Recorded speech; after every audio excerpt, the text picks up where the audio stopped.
Join me for a complete tour of Disneyland Park in Disneyland Paris.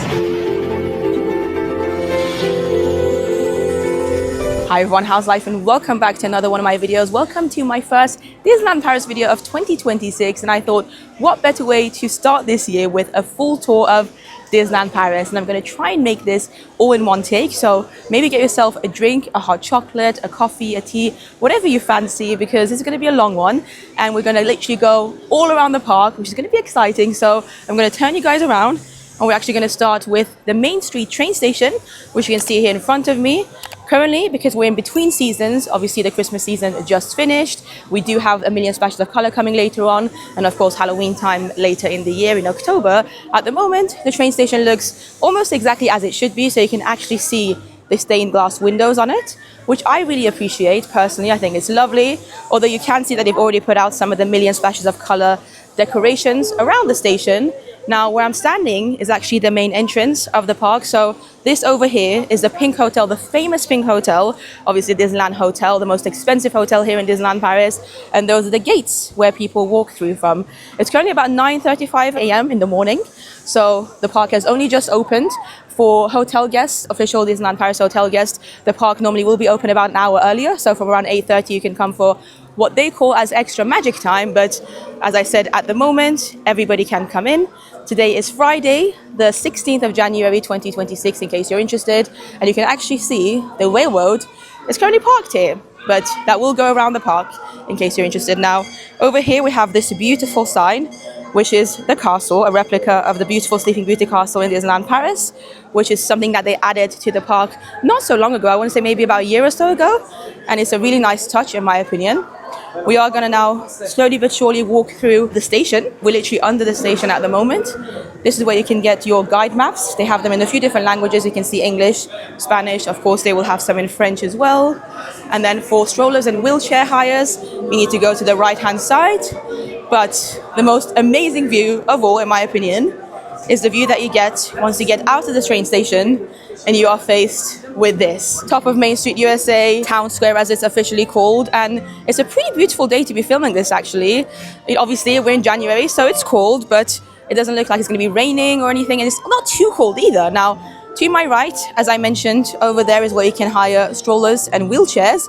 Right next to it, that building, is toilets. It's actually some toilets that I use on a regular basis, to be honest.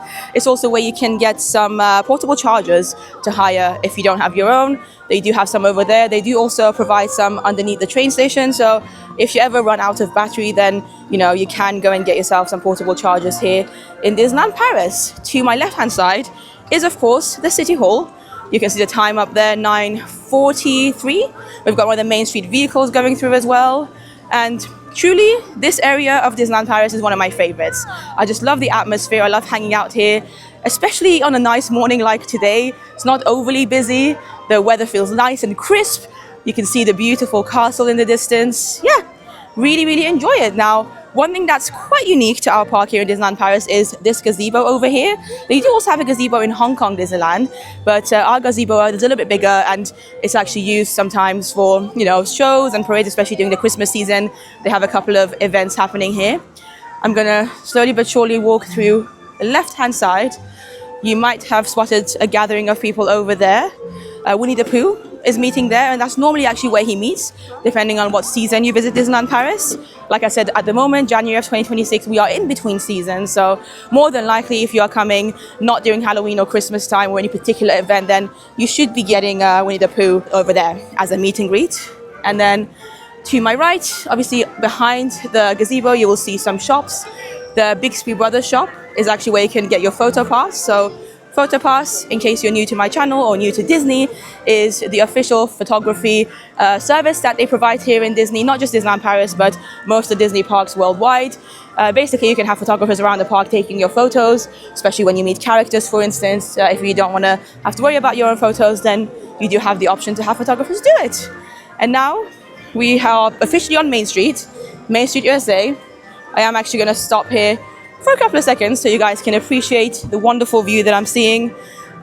It is a gorgeous day, isn't it? The skies look pretty blue. Yes, there are some clouds in there, but overall it feels really nice. The Main Street vehicle is now passing by, And anybody is free to go on a Main Street vehicle if you would like to. It's actually quite a unique way to go through Main Street USA.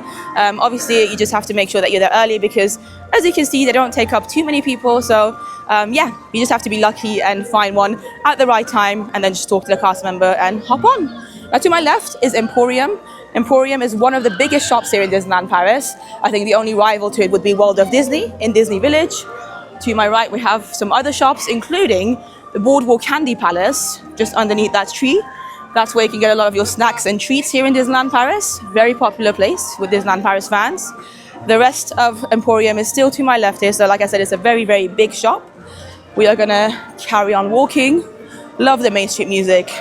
It's so nice actually because last time I was in Disneyland Paris in December of 2025, obviously it was still the Christmas season and I love the Christmas season. However, there's nothing like the Main Street music that we all know and love, right? During the Christmas season, they play Christmas music on Main Street USA, which is so magical, but yeah, I do prefer it, I think, when it's just a regular Main Street loop.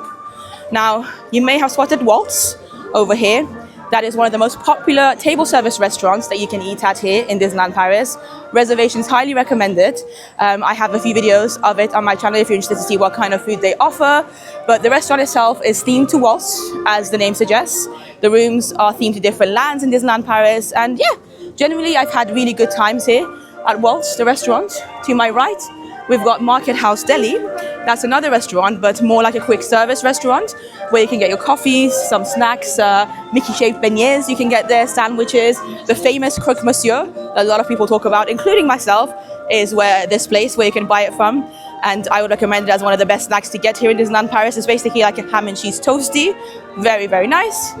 We've got Lily's Boutique here to my left. Again, another one of the many shops here on Main Street USA. On my right, we've got Harrington's, probably my favorite shop on Main Street USA here in Disneyland Paris. It basically sells a lot of ornaments and figurines and collectibles. So yeah, if that's your thing, then definitely go and check it out. Generally, I like to go in there just to have a look. Like, I treat it as a museum. Now, again, you might see a little bit of a queue of people over here. That's because this is a snack cart. It is morning time. A lot of people want to get themselves a treat, maybe a small breakfast on the way to attractions. This is called the Cable Car Bake Shop. Again, another snack area. That's actually just a window that's connected to the Cable Car Bake Shop, so you have the option of either going in or using this snack cart. I would say, if you can, go inside because the outside area normally gets a longer queue than the inside because not a lot of people realize that you can actually get the same stuff going inside. To my left here, we've got Casey's Corner, a very famous restaurant. Again, not just unique to Disneyland Paris, they have them in a lot of the Disney parks worldwide. In fact, I think the only park that doesn't have a Casey's Corner, and correct me if I'm wrong, might be Shanghai Disneyland. I know that California's has a slightly different name to Casey's Corner, but it still has that kind of vibe with hot dogs. I will say the version that we have here in Disneyland Paris isn't the best. It's beautiful, so if you want to go and have a look inside, I would highly recommend it. But I wouldn't say the hot dogs are my favorite personally. I very rarely visit Casey's Corner. Now, we are getting closer to the castle. It feels pretty weird to be doing this in more or less one take, so bear with me. There might be some times where I just let you enjoy the magic and I don't talk much. But I will talk right now because to my left, again, you might have spotted a big queue of people, a crowd of people. That's because underneath that gazebo, Minnie Mouse is meeting currently. Now, the characters that you'll see here will vary. It's not always going to be Minnie Mouse. Sometimes Stitch, very popular, meets there. And when it's Stitch, you do have to get here very early and expect to queue like 2-3 hours minimum to be able to meet him. But yeah, even for Minnie Mouse, as you can see, her queue is pretty popular. Gibson Gull over there is an ice cream shop. So if you're coming during the summer months, warmer months, or if you just want an ice cream in January, then that's where you can get some really delicious, normally I think Ben & Jerry's, Ben & Jerry's flavored ice creams. And then I'm going to keep going here actually because another one of my favorite spots that not everybody talks about is actually Victoria's Homestyle Restaurant. You may have again heard of me mention it in a lot of my food tour videos if you've been a watcher or viewer of my channel for a while. But yeah, that restaurant over here is a table service cafe. So cafe culture is very big here in Disneyland Paris, or not Disneyland Paris, just Paris and France in general. And so because of that, Disneyland Paris has something that represents that, which is very cool in my opinion. And this is where you can get yourself a lot of sweet treats. So currently, because we're in the winter months, the colder months, you can see they've got some gaufres, which is basically waffles, Mickey waffles. You can get one with salted caramel and with Nutella. Both are very good. I've tried both of them. But if you come during summer months, they might have more like, I guess, summery snacks. So like milkshakes, maybe some, I don't know, ice creams, things like that. The waffles are not here all the time is what I'm trying to say. Generally in the winter months. So bear that in mind. Over there is Plaza Gardens. You may see, again, a queue of people waiting for it. This is because they actually offer breakfast here at Plaza Gardens. They have 2 servings. It's a character dining breakfast buffet. They are also open for lunch and dinner. For lunch, it's not a character dining option. It's just a buffet. For dinner, though, again, characters will appear. But for breakfast, very, very popular. First serving is normally at around 8 a.m., 8:15 a.m. Second serving, 9:45. So the people you're seeing waiting outside right now are here for the 9:45 a.m. sitting at Plaza Gardens. And for breakfast, normally the characters that you'll see there are the Winnie the Pooh characters. So Tigger, maybe, Eeyore, Pinocchio sometimes. I know he's not Winnie the Pooh character, but yeah. It does depend. They never, guarantee who you're going to see. The only character that I can almost guarantee you're not going to see for breakfast in there is Mickey Mouse. Because Mickey actually generally in the mornings will be waving guests welcome at the top of Main Street on the train station. We didn't see him today. I'm not sure why, but generally he should be there. I did want to show you this information board in case you don't have the official Disneyland Paris app downloaded, which I would highly recommend you do because it will make your life so much easier. You do have the option to get your information from this board here. It has, the times for the restaurants, a map of the park, the wait times for the attractions, the show times, everything that you could possibly need. But again, all of that you can also find on the official Disneyland Paris app, which again, I will say you absolutely need before visiting Disneyland Paris. Let me not get in the way of the photo that they're taking over here. It's actually a photo with Baymax. So those figurines were actually installed here in Disneyland Paris for the 30th anniversary of Disneyland Paris back in 2022. Can't believe it, that's nearly like four years ago. But yeah, a lot of them they've still kept. Not all of them. They used to have 30, I believe, but some of them have made it post 30th anniversary celebrations. So yeah, we are carrying on. Have a look at this beautiful castle. I do love our castle here, Le Château de la Belle au Bois Dormant, Sleeping Beauty Castle officially. Here in Disneyland Paris, in my opinion, the most fantastical, the most magical of all the castles that I've been lucky ever to visit. And again, these splashes of color that you see here on the Central Plaza stages are because the Million Splashes of Color show / parade is going to be coming back to Disneyland Paris from February of 2026. So in about a month's time, there'll be a somewhat new show. It's a returning show that you can enjoy when you come and visit Disneyland Paris. And a lot of the show happens here in Central Plaza. That's actually what this area is called. A lot of people like to call it the Hub. I like to call it by its official name, which is Central Plaza. That's where, that's what cast members refer to it as well. That's what you will see on the official app. And I would normally say that for shows like Million Splashes of Color or the Halloween Parade, etc., being in the middle section here of Central Plaza is the best place to view it because a lot of the characters will come down from the floats and do a little bit of a performance on the 4 stages around Central Plaza. There you go. But yeah, I'm looking forward to A Million Splashes of Color returning. I really did enjoy it when it was last here a couple of years ago. And I have had to take a moment just to appreciate the castle for a little bit. Don't worry, we're going to continue with the tour very shortly, but I just wanted to look at the castle. I love this place. It just looks so, so wonderful. And you can see a lot of guests who have just entered the park stopping by here to take that perfect castle photo. Now, personally, I wouldn't say this is necessarily the best spot to get your castle shot, although by no means is it bad either.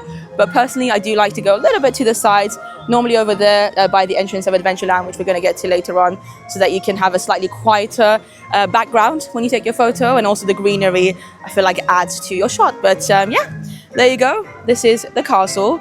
We are going to go behind the castle a little bit later on. For now, I want to take you into the first land that Disneyland Paris offers, which is Frontierland. You might have already spotted the entrance of it over there. It's the very first land you see to your left when you get close to the castle, when you get to the end of Main Street, USA. So yeah, we're going to slowly but surely make our way there. On the way, you can see a popcorn cart over here. Currently, doesn't seem to be open, but generally they sell salted popcorn and sweet popcorn. And these, again, are a couple of the figurines that are left behind from the 30th anniversary of Disneyland Paris. And let me know in the comments down below, were you here for the 30th anniversary, 2022, 2023, when the very famous Ready for the Ride song, Dream and Shine Brighter parade was happening? Obviously, I have a lot of vlogs from that time. In case you're interested to see them, I will leave a little playlist down below. But there we are. We are now entering Frontierland, the Wild West land of Disneyland Paris. And in my opinion, the most beautiful of Frontierlands of any Disney park. You're going to see in a bit why. But yeah, first thing you see is this little walkthrough attraction, which unfortunately has been closed now for quite some time. I want to say for a couple of years. It's called the Legends of the Wild West, and you used to be able to go up and have a really wonderful view of, obviously, Frontierland. And they also had some animatronics inside some of these areas as well. I'm not sure if they'll ever reopen it, but the archway is still here. It's still a nice little, I suppose, reveal before you actually get into the land. And that mountain that you're seeing over there in front of us, a lot of you might already recognize. It's, of course, Big Thunder Mountain, one of the most popular attractions here in Disneyland Paris. In fact, I would go as far as saying in Disneyland Paris, so this park in particular, Big Thunder Mountain is the most popular ride here. So if it's a ride that you really want to do, then I would really suggest getting here early, maybe getting even a premier access for it, trying to do it late in the evening, just before the fireworks are on, so that you don't have to wait too long for it. So you can see the sign over there, welcome to Thunder Mesa. And these little yellow cones that they have is obviously because it's been raining a little bit overnight. Makes sense. We are in January in Paris, Disneyland Paris. Now with Frontierland, you have two ways to go. I'm going to show you the left-hand side first because it's a little bit of a shorter or smaller area of Frontierland. But I did want to also quickly show you this restaurant over here, the Lucky Nugget Saloon. For the Halloween season, you remember last October, they actually turned it into the Unlucky Nugget Saloon. Again, I have a whole video covering that in case you're interested. But this is like a mix between a quick service restaurant and a table service restaurant. You can have a bit of a look as to what the menu offers over here. They do Lucky Nuggets crispy chicken, a burger, some pork ribs. They do, I believe, also have a vegan option. In fact, most of the restaurants in Disneyland Paris nowadays do offer at least one vegan option. So that's good news for my vegan viewers watching. But yeah, mixed between a quick service and table service, meaning that it's a little bit like Nando's, if you've ever been to Nando's in the UK. So basically what happens is that when you go to the restaurant, you order your food, you let them know exactly what you want by the counter, then you are seated and a cast member will take you to a table. You can't choose yourself. And then once your food is ready, they will bring it to you, so you don't have to wait around to collect your food yourself.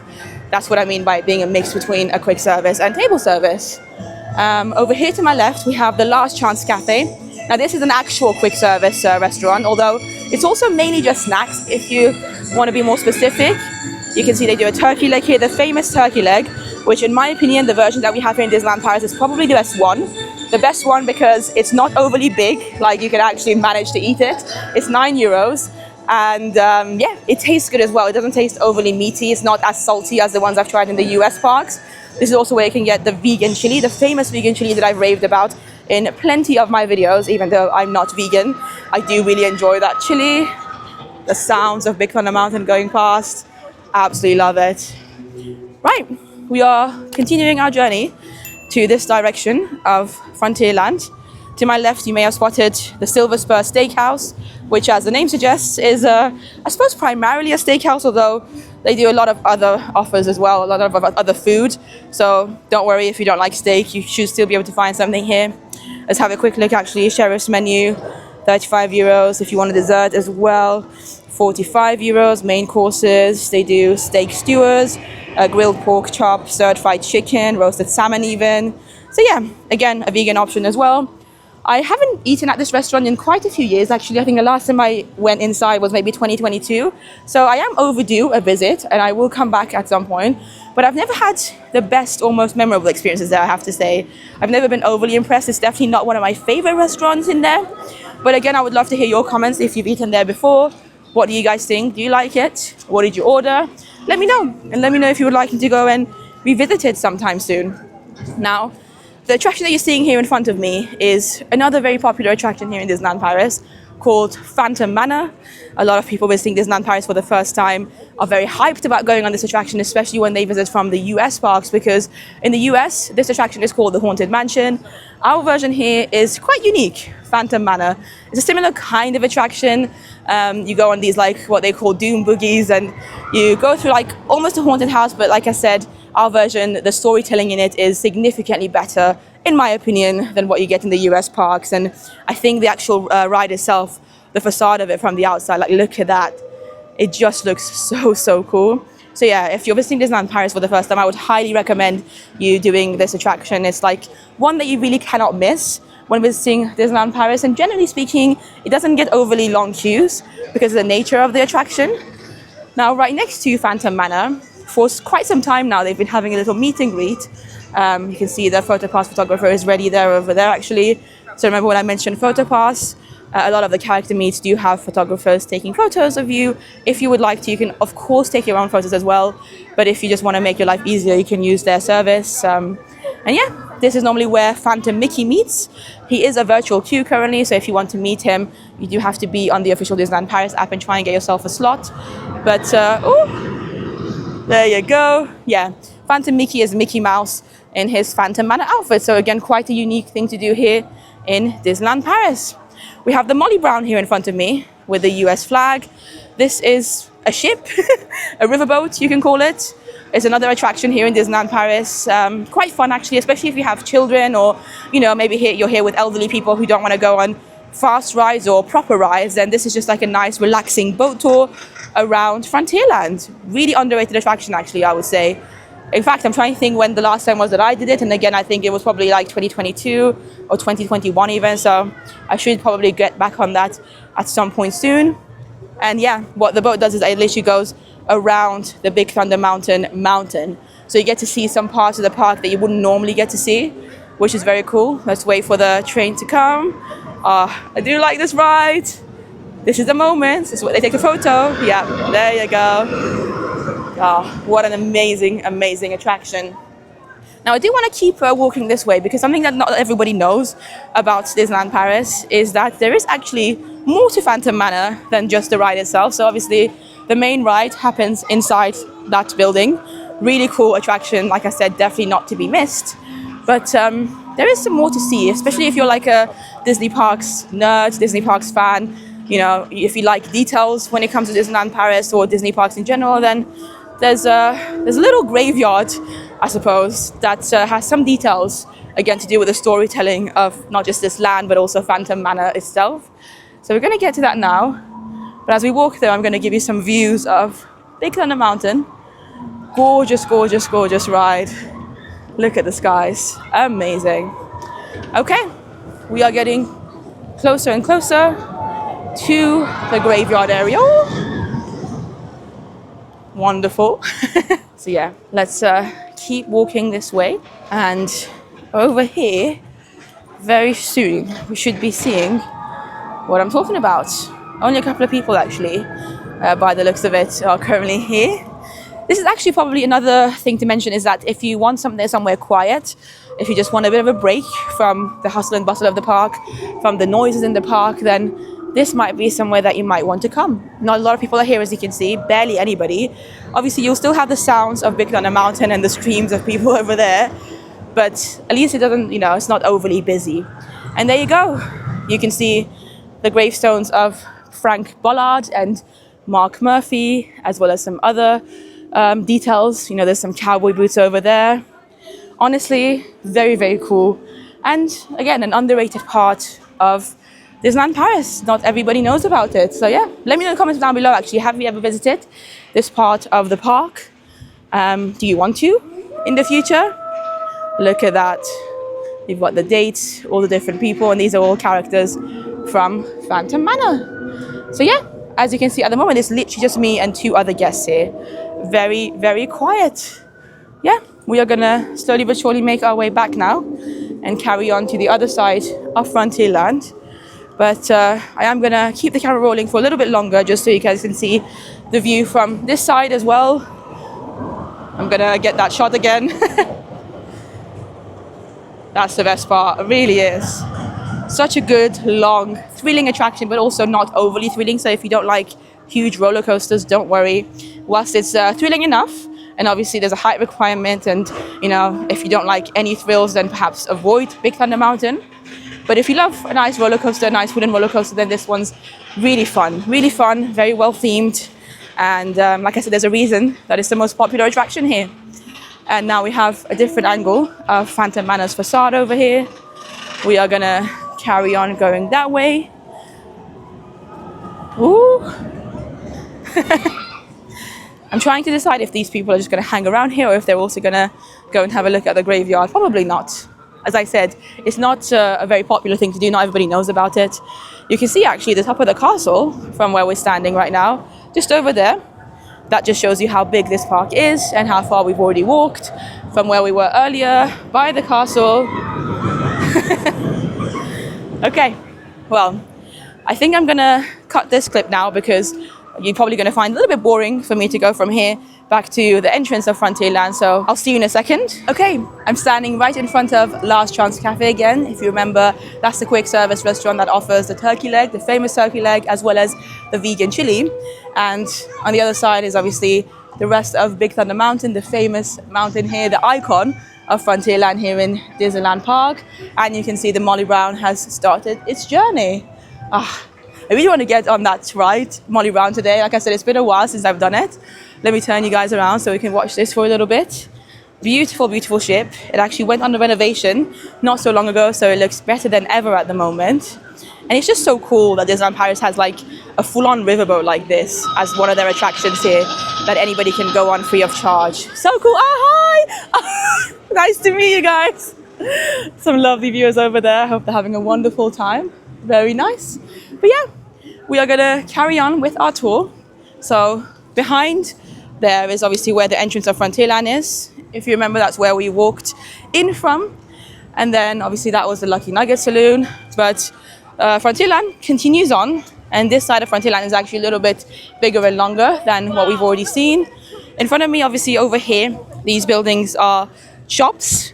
It's actually probably one of the best shops in Disneyland Paris, especially if you like spooky things, if you're a big fan of Jack Skellington or, you know, Phantom Manor, Frontierland, things like that.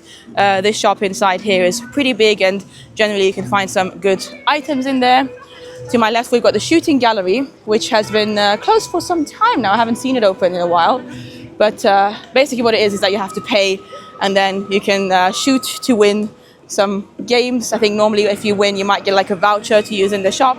This is something that used to be very, very popular, I want to say back in the 90s in Disneyland Paris, these little shooting arcades or games, but these days, not many people use them. In fact, I'm pretty sure in Magic Kingdom, in Walt Disney World, their version of this has now closed. They don't even have it anymore. So who knows what will happen to our version here. Hopefully they'll keep it open. I think it's a nice added touch to Frontierland here. But yeah, as you can see, the theming here in Frontierland is wonderful. This is where you can collect your photos for Big Thunder Mountain. Obviously, as you saw, you take a photo of you doing one of the drops. And if you have a photo pass or if you just want to buy one of your photos, then yeah, you just have to come here and talk to a cast member and have your photo on the ride as a souvenir. To my right here, we are getting close to the Overland Trail Cafe, which is a snack cart, a snack option here in Disneyland Paris. It opened not so long ago, actually, and I do have a full video trying out some of their foods here. So as you can see, they mainly do Doritos, a few different options. They have a vegan one, which is loaded short fuse. So tomatoes, onions, coriander, and guacamole. They've got a loaded deputy one, which has crispy onions, Mexicans, shredded chicken, tomato, onion, and coriander. And then this smoking beef bounty. I'm pretty sure I tried two of them. They were pretty good. Really nice and substantial as well, actually. So they make for a good snack. They also sell churros, which is nice. So yeah, if you want a snack whilst you are in Frontierland, then I would recommend this place. Here is the entrance of Big Thunder Mountain. Currently, oh wow, 20-minute wait. Good time to be here, January. January, that was difficult to say, but yeah. January, generally speaking, is a very quiet or quieter time of year to visit Disneyland Paris. So generally it's cheaper, it's not as busy, and it means that you might get to see wait times of only 20 minutes at something like 10 a.m. or 10:15 a.m. in the morning on a Friday in Disneyland Paris. Obviously, if you were to visit during the weekend, so tomorrow and Sunday, it's going to be a little bit more different. But if you're visiting on a weekday in January, especially as long as it's not the first week of January, obviously the first week is still during the Christmas holiday season, you might be lucky and get some low wait times. To my right-hand side here, we have Casa de Coco. There's Miguel here, wonderful statue of him. Really cool photo opportunity. And Casa de Coco is a quick service restaurant. Obviously serves mainly Mexican food. They do a lot of burritos, which is nice. They have a vegan option as well. I like to mention vegan options because, you know, I know a lot of people with dietary requirements sometimes get worried coming to any theme park, obviously Disneyland Paris included. So I want to make sure that anybody coming to Disneyland Paris feels comfortable enough to come and doesn't have to worry about what food they eat, you know, where to go if they need a certain thing, the toilets, you know, wheelchair users, everybody needs to feel included when they come to Disneyland Paris, and that's my aim by making these videos, is to make your visit to Disneyland Paris as smooth as possible, hopefully. So yeah, even though obviously we just walked through there and it's a pretty long walk, I would say, considering most of what we saw is just the rest of Big Thunder Mountain, because Big Thunder Mountain is a pretty big ride here. To my right, obviously, we saw a couple of snack carts and Casa de Coco, which is a quick service option. But otherwise, the only two rides, well, maybe I should say three. The only three rides in Frontierland are Big Thunder Mountain, which is the most popular one. They've got, of course, Phantom Manor, and then the Molly Brown, which is the riverboat. Now, Frontierland is still continuing though, but there's no other attractions here at the moment. What you will find, as we carry on, is another restaurant, a quick service restaurant, which I'll show you in a bit. And also sometimes they do some character interactions, character meets in this area of Frontierland. Also, this line here is if you have a Premier Access. Now, what Premier Access is a paid fast pass system which you can purchase on the official Disneyland Paris app. They have multiple different versions. You can get one just for one ride, you can get one for multiple rides, etc. It's not something that I would always recommend you doing. You can definitely get by without Premier Access, and the price can add up for sure, because normally just for one attraction it can be like 20 euros per person. Obviously, it's a family of 4 of you. You know, it's going to be expensive, and that's on top of the ticket that you've already paid to be in the park. So I wouldn't recommend it always. On some busy days it might be worth it, but yeah, if you do have one, then obviously your queue is going to be separate to the main queue, which currently is only 20 minutes. I am spotting Goofy in his cowboy outfit over there, and his queue doesn't look overly long actually. Very nice. So yeah, as I said, you can meet some characters here. It's not always going to be Goofy. During the in-between seasons, such as right now, January time, when it's not Halloween or Christmas, normally it's probably Goofy actually, or Minnie. But yeah, he looks very, very cute. And his queue, not overly long right now. Again, if you want to see the times for these characters, I would highly recommend you getting the app, the official Disneyland Paris app, because for the most part, they will have all the timings on their app and exactly where you can meet them as well. They can also find a sign over here. So he's meeting from 10 a.m. today until 16:30. And it does also have a photo pass. So yeah, a photographer there to take your photos. Now, it's worth mentioning that not every character meet will have a photo pass photographer nearby. Some of them do. Generally speaking, the most popular ones do, or the ones that they advertise on the app. But sometimes you might also just bump into a random character meet in the park that isn't advertised. And generally, if that happens, then you won't have a photographer / photo pass photographer next to that character. They can just take your own photos. And if you're on your own, or if you want a photo of all of you together with your family, then cast members are normally very happy to take your phone or your camera and take that photo for you. Now, in that corner over there, sometimes, generally speaking, I want to say in the afternoons, Minnie Mouse tends to meet as well in her cowboy or cowgirl outfit, I should say. She's not around at the moment, and sometimes they can be different characters, sometimes they might be no characters, but they do generally like to use that space in Frontierland for character meets. So yeah, maybe somewhere to keep an eye out for. In front of me, we have the Cowboy Cookout Barbecue, which is a quick service restaurant. Probably one of my favorites because of how quiet generally it is.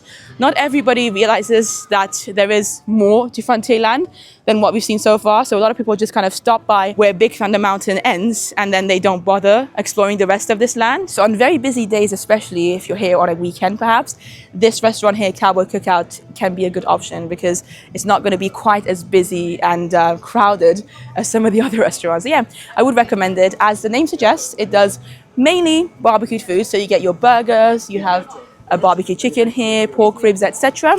It's obviously going to be a quick service restaurant, so it's not going to be necessarily the best quality food, but I would say it's one of the better ones for sure here in this park anyway. Obviously the restaurant isn't open just yet because we're still at around 10:30. In fact, let me actually check on my on my phone here the time.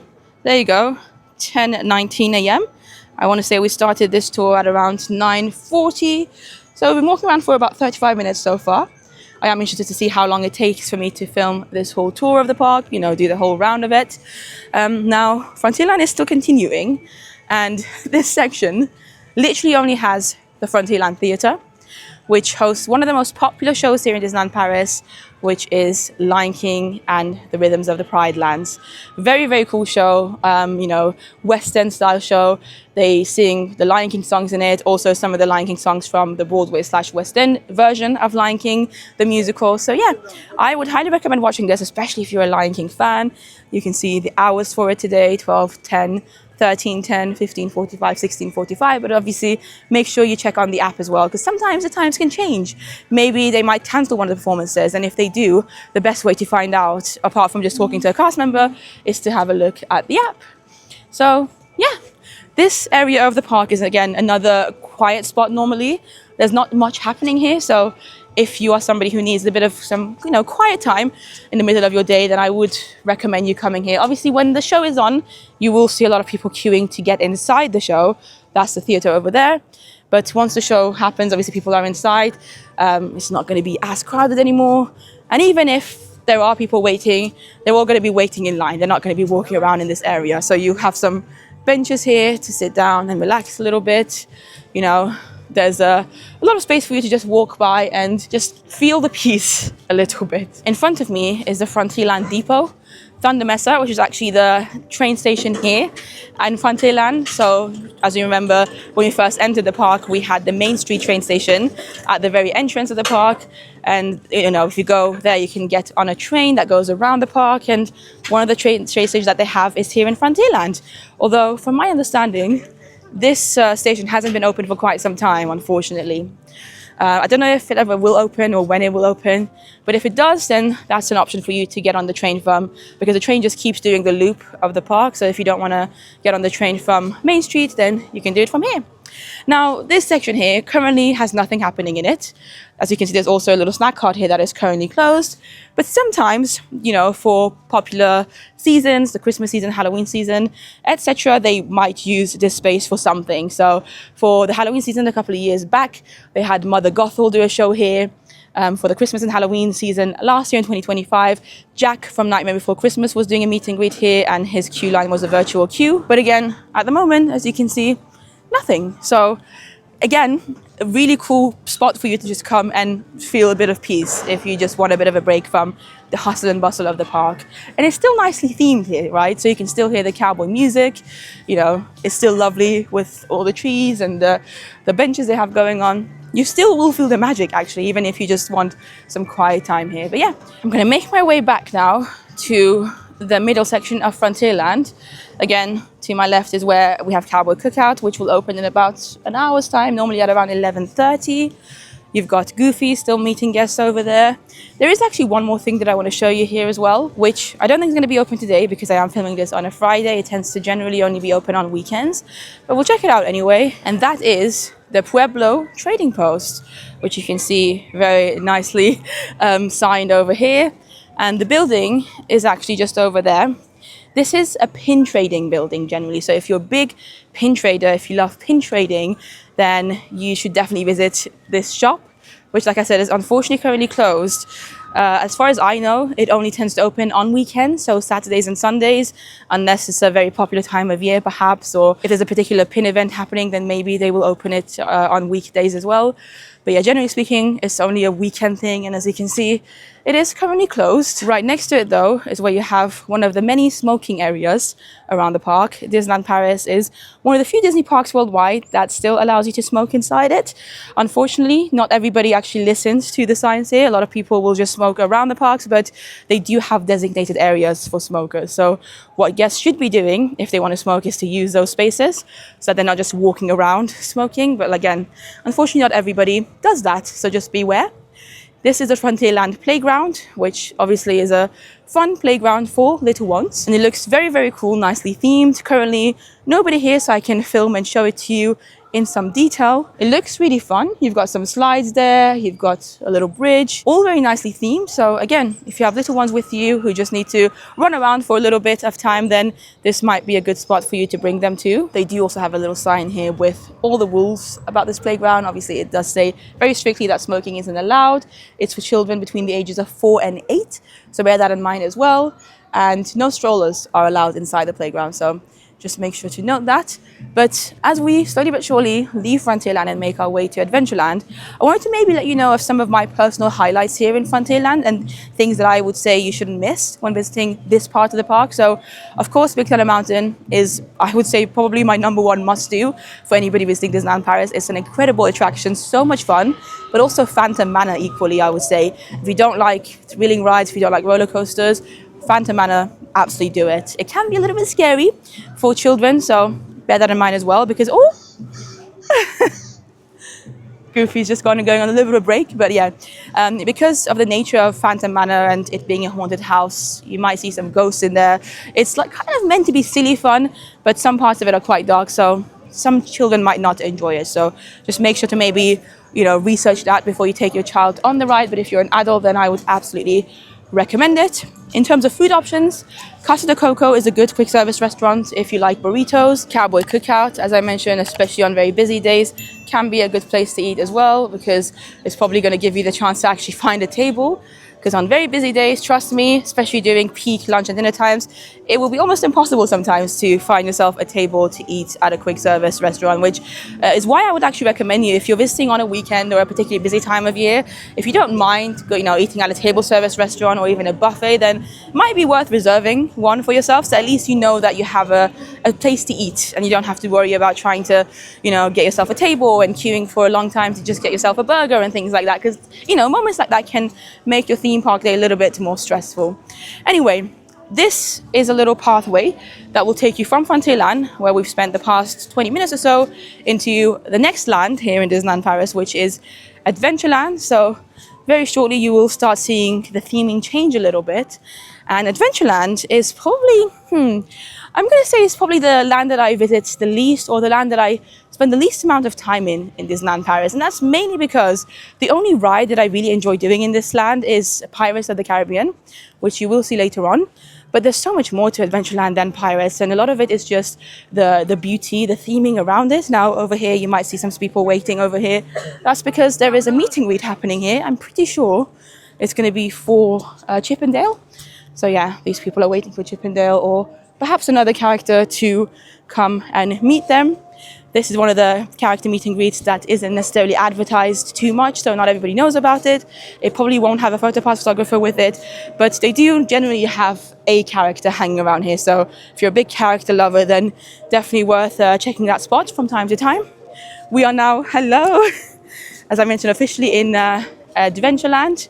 And one of the first things that I want to show you here in front of me is one of the quick service restaurants in this land, which is Colonel Hattie's. This restaurant is very well themed. In terms of theming, I would say is one of the most beautiful restaurants, quick service wise, in the park. And in terms of food, it's actually pretty good as well, especially not so long ago when they changed the menu and now they actually sell some Indian flavored food here. So you can get yourself a butter chicken curry. They do a dal here. They also do a couple of pizzas for people who might be a bit more picky. And again, as with literally every single restaurant here in Disneyland Paris, I do have a full video dedicated to this restaurant on my channel in case you're interested and want to see what the food looks like. But yeah, theming wise, it's a really nice restaurant, I would say, and the food, like I said, pretty good as well. And also one that generally is also fairly quiet because of the location of it, because of where it's located kind of towards the back end of Adventureland. Not a lot of people realize that it's here. And here's a quick look at the menu. So like I said, they do a butter chicken, they do a dal, which is vegan. They have the Mickey shaped pizzas as well for people who,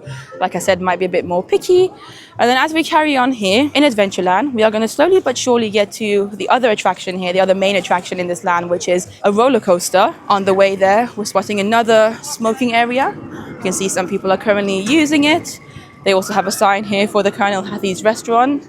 You may have already also heard the noises of people screaming on a roller coaster. Also, they do have some toilets there in case you're interested.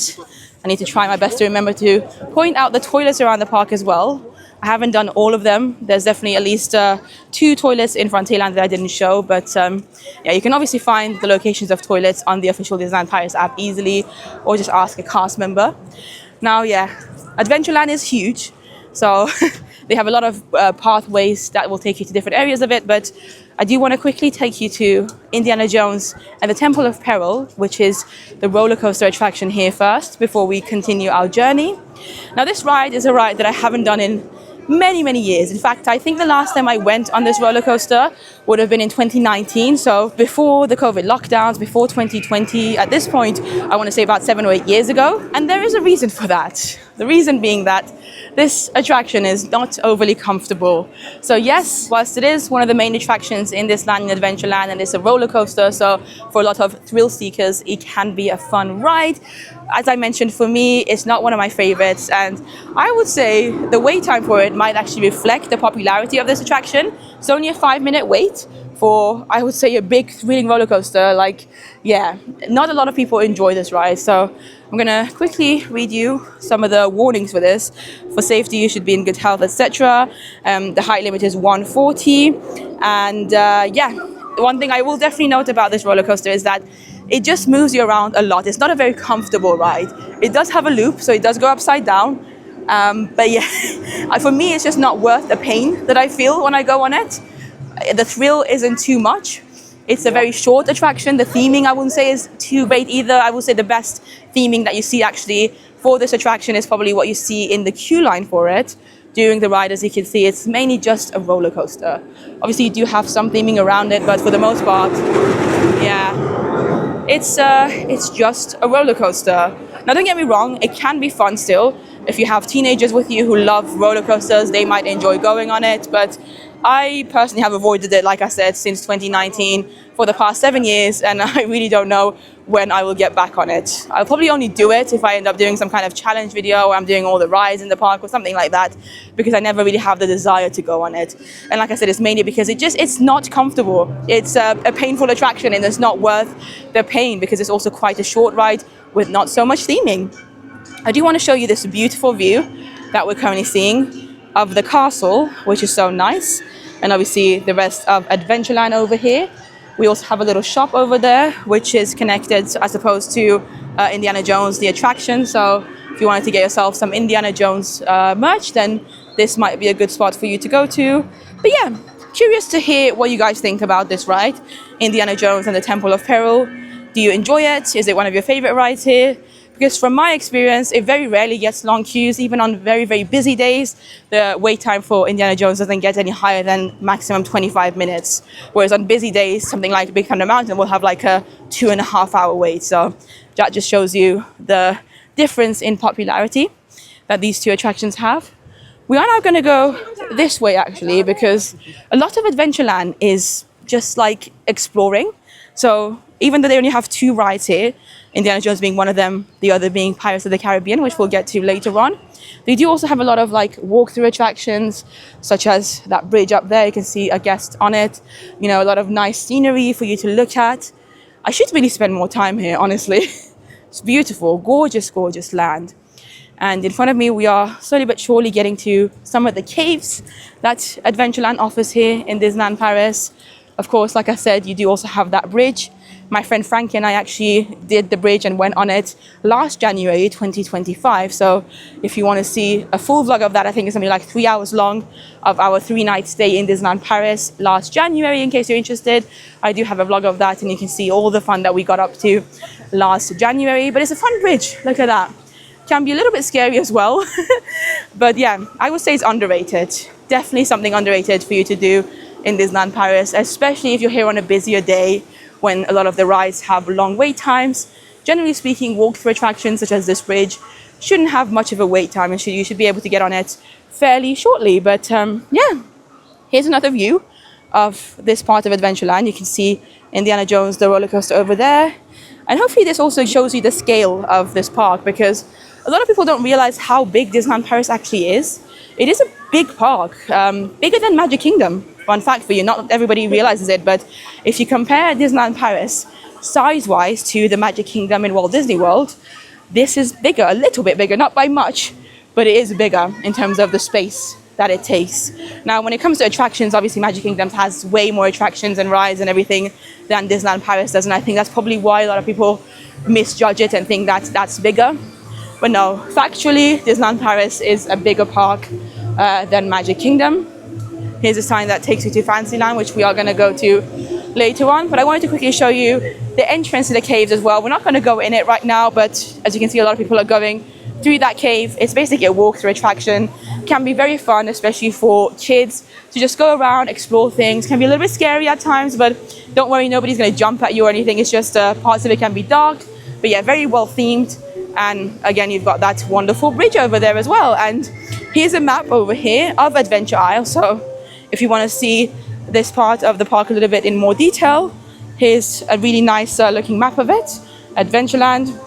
You can see the pirate ship, which we're going to get to later on. You can see the caves, all the caves. Of course, we have the Swiss Family Robinson treehouse, which we're going to see in a bit as well. That's another walk-through attraction. But for now, I think we're going to carry on walking this way. There you go.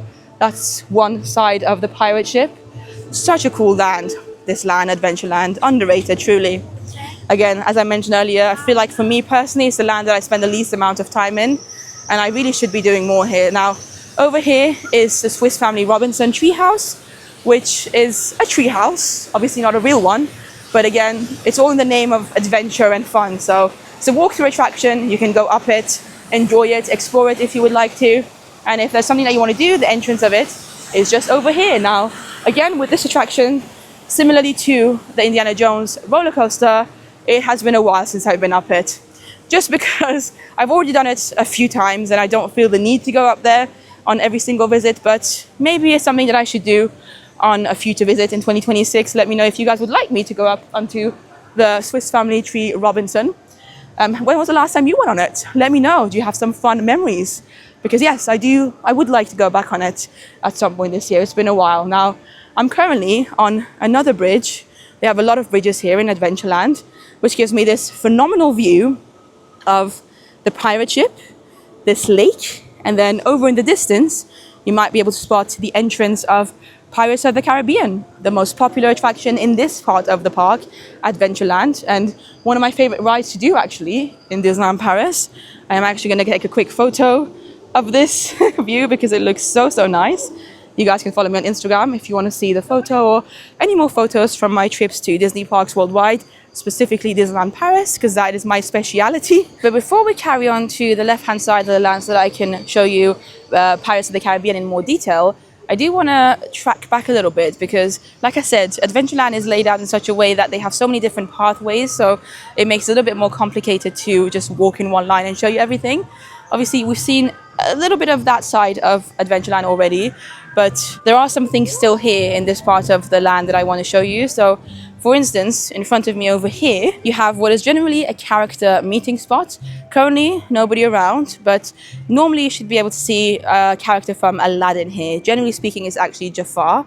And you can see his times over here from 11:15 until 12:45. So yeah, it's not 11:15 quite yet. But even if there's no characters around, it's a really cool photo opportunity. If you're a fan of Aladdin, you've got the magic lamp over there. And even when Jafar is around, his queue doesn't normally get too long. So if you'd like to meet a Disney villain or a Disney character without having to wait too long, then Jafar is normally a good option. Here we have a little cafe called Café de la Brousse, which does a lot of snacks. Some popular snacks that they sell here are, let's have a quick look. They do these little Angus beef bites.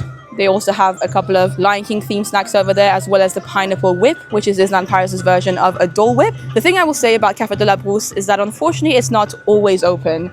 And even on the official Disneyland Paris app, you won't always be able to find the exact accurate times for it. So if you want to buy something from Café de la Brousse, the best way is normally just to come and check it out for yourself to see if it's open or not. On the opposite side of Café de la Brousse, we've actually got the main entrance of Adventureland. So obviously we got to Adventureland from Frontierland, but if you were to come to Adventureland from Central Plaza, which is the main area in front of the castle, then this is going to be your main entrance. So there you go. It's very, I want to say Aladdin themed. The entrance that we have here for Adventureland is beautiful actually, this area of the park in my opinion. And then to the left hand side over here, you've actually got one of the buffet restaurants in Disneyland Park, which is called Agrabah Cafe. It's personally one of my favorite buffets here. I just really like the food that they sell, you know, Middle Eastern type of food, some good spiced food. And by spice, I mean, you know, spices rather than necessarily spicy. So if you want something a bit more adventurous, something more flavorful, then for 45 euros for an adult and 25 euros for a child, I would highly recommend the Agrabah Cafe here as a buffet. And then over there, you have Aladdin's Passageway, which I believe at the moment is closed. Yeah, the doors are closed anyway. But this is the walkthrough attraction. It takes you through the story of Aladdin. And I would say it probably takes a maximum of 10 minutes to get through it, maybe just only 5. Depends on how busy the park is that day. But again, it can be a fun thing to do, especially on busier days, or if you just want a bit of a break from actual rides, then Disneyland Paris offers quite a lot of walkthrough attractions. So yeah, I would recommend it. And then over here we have a shop. The Curious Giraffe, one of the many shops here in Disneyland Paris. Obviously, it's going to sell a lot of Adventureland themed merchandise.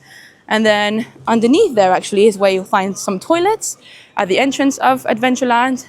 And look how beautiful this area is, like this archway that is the official entrance to Adventureland is so cool. And if you keep going that way, you'll see the castle. In fact, let me just quickly show you so you guys can see exactly where we are in the park. Hopefully it will be helpful. There you go. I've just come out and you can see a little bit of the castle over there. So yeah, this is, like I said, the main entrance of Adventureland, but obviously you can get to this part of the park from other parts such as Frontierland and even Fantasyland as well. So yeah, just depends on which land you choose to go to first when you enter the park via the castle. But we're still not done with Adventureland. Adventureland is a pretty big land. We obviously still have Pirates to cover, which we're going to get to later on. But also to my left-hand side over there, there'll still be a couple of things that I want to show you, including a very popular quick service restaurant here.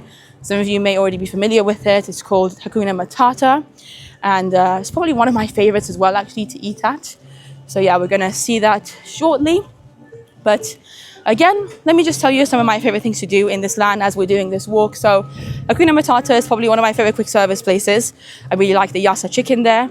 I do like Agrabah Cafe. If I'm looking for a buffet restaurant table service in Disneyland Park, then Agrabah Cafe is probably my go-to. Obviously, Pirates of the Caribbean cannot be missed. I really like our version here in Disneyland Paris. And then a lot of the character meets I enjoy doing here in this land. Speaking of character meets, there is currently one happening underneath that gazebo over there.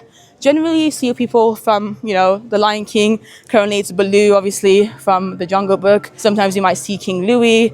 But Baloo's quite a fun one, actually, to meet. And then carry on this way is where you'll see Hakuna Matata, the restaurant. It's just this building over here. Again, it's not open just yet because we haven't reached lunchtime yet.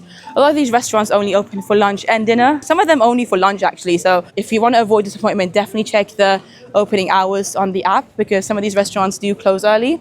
But unfortunately, none of them really tend to open for breakfast. So yeah, Disneyland Paris is not like the US parks where they serve a lot of breakfast options in the parks.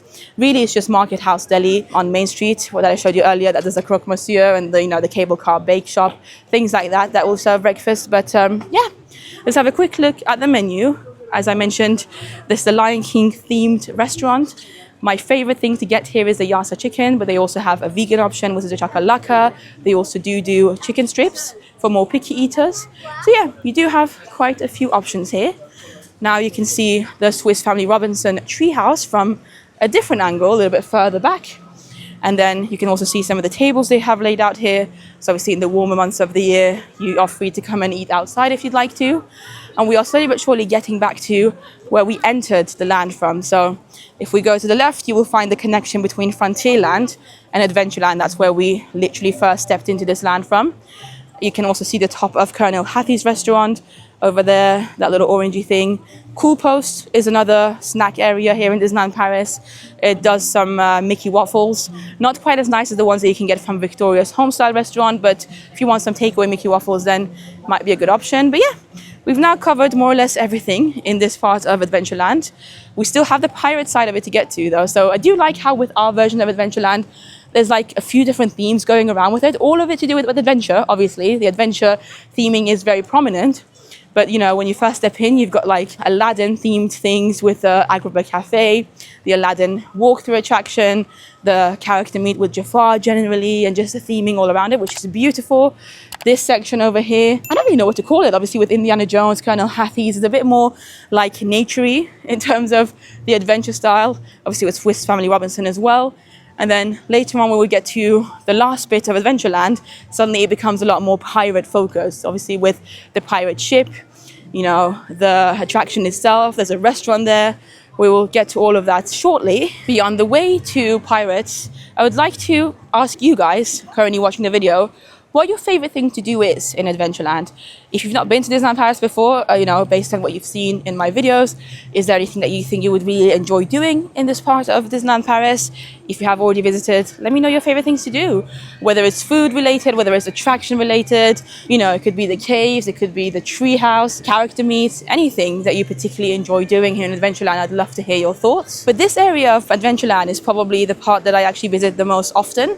Very rarely would I actually go all the way down to Indiana Jones, the roller coaster, or even Colonel Hattie's. I don't generally tend to go that far out into Adventureland. If I'm visiting this land, it's normally for pirates, like I said. So what I tend to see the most is this wonderful pirate ship, which just looks so stunning. Look at this view, honestly. We really do have one of the best Adventurelands as well in terms of just how pretty it is. Back in the days, you used to be able to actually go onto this pirate ship and explore it and just have loads of fun. Unfortunately, that hasn't been the case for quite a long time now. If Disneyland Paris is watching, please bring this back. It's such a fun element of the park that unfortunately has been missing for many, many years. And obviously with Fantasy Springs having recently opened in Tokyo Disney Sea, they now have a pirate ship there where you can get on it and explore it. And I was very lucky to get to do it last year and the year before as well. And it made me miss the one that we had in Disneyland Paris. Like, don't get me wrong, it's still really beautiful that we have it. Like, it makes for a really wonderful photo. Like, look at this. Look at this shot. Wonderful, wonderful theming. But it would have been so nice if we could still actually go onto the pirate ship and enjoy it for what it is, you know, not just have it as a backdrop. Now, over here is a restaurant, a quick service restaurant called Chalet de la Marionnette, which is a Pinocchio themed restaurant. Mainly it's meant to be located in Fantasyland, but the restaurant also is connected to Adventureland. So you will see part of the restaurant from Adventureland as well, which is where we're at. Also, by the pirate ship, as you can see on the sign, sometimes, some days, you will get to have some character meets. So Peter Pan might be around, Captain Hook even, Wendy. So if you're a big Peter Pan fan, then it might be worth checking out this area of the park for the chance of meeting them. But we are now getting closer and closer to my favorite part of this land, my favorite thing about Adventureland, which, as I've mentioned a couple of times earlier in this video, is Pirates of the Caribbean, a very classic dark ride that is not just unique to Disneyland Paris, although our version is definitely unique. Every Disney park has its own version. A couple of the parks have ones that are very similar. Disneyland Resort's version is quite similar to the one in Tokyo Disney. Shanghai Disneyland's is very different to any of the ones that we have in the other parks. But our version is just over here, currently at a 5-minute wait. Guys, January is a good time to visit. If you have a trip booked for January, whether it be this year or next year, then get excited, especially if you're coming during the week. You should normally be able to get some really good wait times. I mean, 5 minutes at around 11 a.m. I think we are at now. Really not bad for this attraction. But yeah, wonderful, wonderful ride. Would highly recommend you do it. And if you get a premier access for it, you're going to be using that queue over there. There is also a restaurant here, as I mentioned, called Captain Jack's, which is a table service restaurant. You might have already spotted it just over there. That's the entrance of it. It's been a while since I've eaten there as well. It's not one of my favorites. I do really enjoy the theming inside it. Oh my God, the music is getting very loud, so I can't actually get too close because I'm going to get copyrighted otherwise. But yeah, the restaurant is over there. That's the entrance of it. It is quite popular with guests, specifically for the fact that, you know, the name is Captain Jack's and it's pirates themed, and it's literally connected to Pirates of the Caribbean, the attraction. So yeah, you get to overlook this ride as you're eating your lunch or dinner. So that makes it a very fun and nicely themed restaurant. But I've never been too impressed by the food. Again, though, it's been a while since I've eaten there. I think the last time I ate there was 2023, so I'm definitely overdue a visit. But yeah, this area of the park, pretty busy right now. It's probably because it's quite a narrow walkway. Hello! We are now going to head into Fantasyland. You can see the sign over here. So yeah, as you can see, Adventureland is connected to Fantasyland. There are several ways to get to this land, but We are obviously walking through it right now from Fantasyland. There's a lot of little pathways and shortcuts as well in Disneyland Paris that you can use if you're coming. Let me know if you're interested in me doing maybe a video showing you all the little shortcuts of the park to make your journeys a little bit more quick and easy. Now, one of my favorite facts about Disneyland Paris is what you're seeing right now in front of you. So this attraction is Peter Pan's flight. And fun fact for you, it's the only attraction in Disneyland Paris that is available in 2 lands. So as you can see, the attraction goes on to a little bit further there. And so part of the attraction is located in Adventureland, and the majority of the attraction is here in Fantasyland. And that goes so well with the theming and the story of Peter Pan, because obviously Peter Pan, a lot of it is to do with fantasy and Tinkerbell and flying and dreaming, and it's very like fantasy-like, if you know what I mean. But also, there's a lot of adventure involved in Peter Pan as a story. Obviously, Captain Hook is in there. There's a lot of captains. So it does make sense to have part of it involved in Adventureland and right next to Pirates of the Caribbean, the ride. So yeah, that's one of my cool facts about Disneyland Paris. It always makes me so happy. Now, this attraction that you're seeing right now, Peter Pan's flight, is a dark ride. And it's one of the most popular rides here in Disneyland Paris. So I would say after Big Thunder Mountain, this is probably going to be the most popular ride that you find. Generally speaking, it's very family friendly. Peter Pan is also a very popular film. Currently, as you can see, it's got a 40-minute wait, which truly isn't too bad. Sometimes the wait time for this ride can go up to like 2 hours, 2.5 hours. And I don't ever think it's worth you queuing 2 hours for this ride. It's a cute ride, don't get me wrong. You get to fly over London. You get to see the characters from Peter Pan. It's very child-friendly as well. If you've got little ones with you, they are bound to enjoy it. But yeah, 2 hours, because it's quite a short attraction, I don't think it's worth queuing that long. So I would say get here early. Maybe if you have access to extra magic time, if you're staying in a hotel guest, then you can come here early and get that done straight away. Or maybe sometimes during the parade. So when the parade is on, a lot of people are watching the parade on Main Street, meaning that the rides wait times can go down a little bit. Definitely don't wait longer than, I would say 40 minutes is probably going to be the longest I would ever wait for this attraction personally. But if you have little ones, maybe an hour might be worth it as well.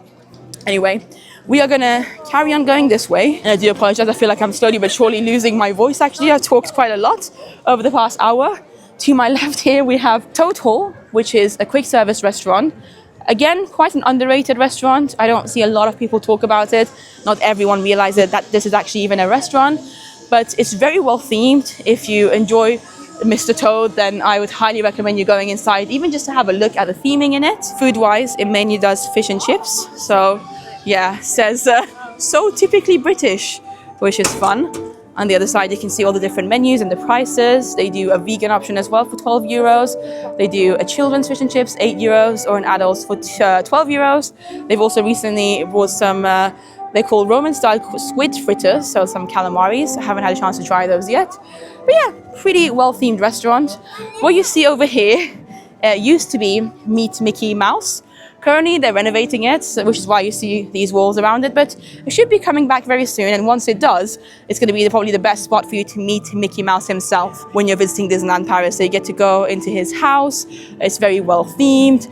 You get to have like a little private moment with Mickey Mouse. There's a photo pass photographer. So yeah, it's a very popular attraction. And right next to it over there, you see some people going in, are some toilets that are generally not very busy. So if you're in Fantasyland looking for toilets that hopefully won't mean that you're going to have to wait too long, then the ones by Toad Hall are normally a good shout, because not everybody realizes that they actually exist.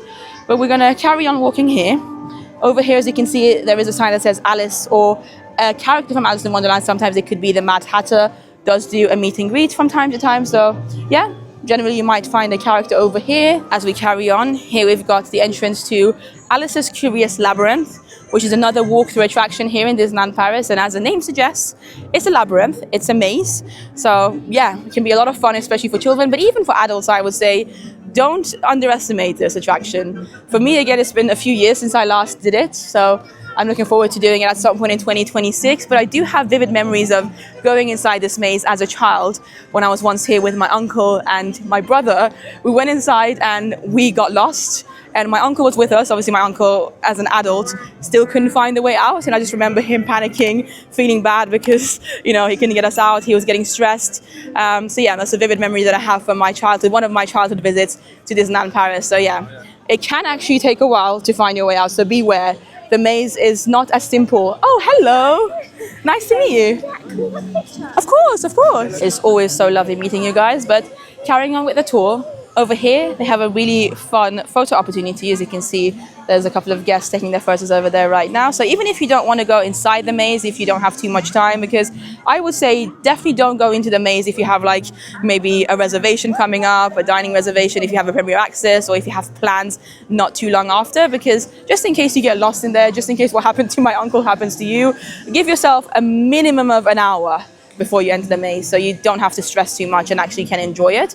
But if you don't have that time, then you can certainly take some photos outside of it. And yeah, there's the Queen of Hearts castle over there. The maze is actually a lot of fun. You'll see a lot of fun details inside it that are quite unique to this park and Disneyland Paris. So over here we have a nice little shop that sells some crisps, some little merchandise items, etc. To my left-hand side, we have the entrance to the Mad Hatter's Teacups, a very fun and classic attraction here in Disneyland Paris, one that is available in most of the parks worldwide. I do think our version is one of the most pretty ones for sure, especially in the dark when the lanterns light up. And then we've also got Dumbo over here. Now, fun fact for you, Dumbo as an attraction is the only ride that is available in every single Disney park worldwide. So, of course, we have Dumbo here in Disneyland Paris. They have Dumbo in the Magic Kingdom in Walt Disney World. They actually have 2 Dumbos in their version of the park. There's Dumbo in Disneyland Resort in California. There's Dumbo in Tokyo Disney. There's one in Hong Kong Disneyland.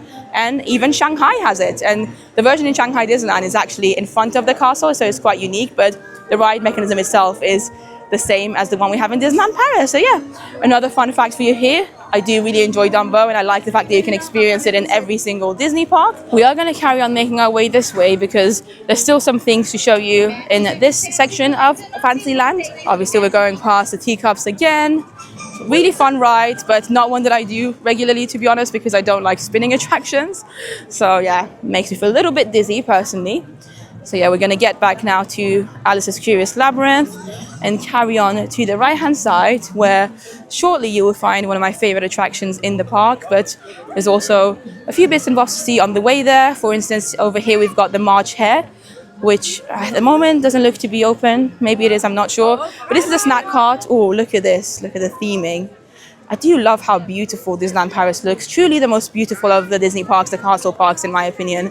And I'm not just saying it because I'm biased. I really do believe that. This is where you can find some really fun Alice in Wonderland themed glasses, or I should say ice creams.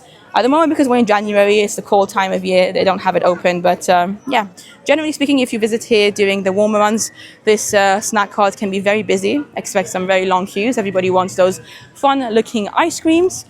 As we carry on here, you'll see another snack cart over there, one that I've actually probably featured a lot in my videos. It's called the Old Mill. Fun fact for you, this used to be a ride once upon a time back in the 90s. It used to be like a fun wheel, so like the London Eye, but obviously much smaller, themed to the Old Mill. I don't really know why they stopped using it as a ride. Maybe because it didn't have like a high capacity, so they just didn't think it would be worth continuing it. But yeah, they've now changed it into a snack cart. This are some of the snacks that you can get here. So you can get yourself a little pizza, pie pizza they call it, a cookie. They do the profiteroles, mini crepes with sugar or Nutella as well. And for the seasons, different seasons, Halloween, Christmas times, generally speaking, you should be able to find at least 1 or 2 themed snacks in this part of the park at the Old Mill. Now, look at this view.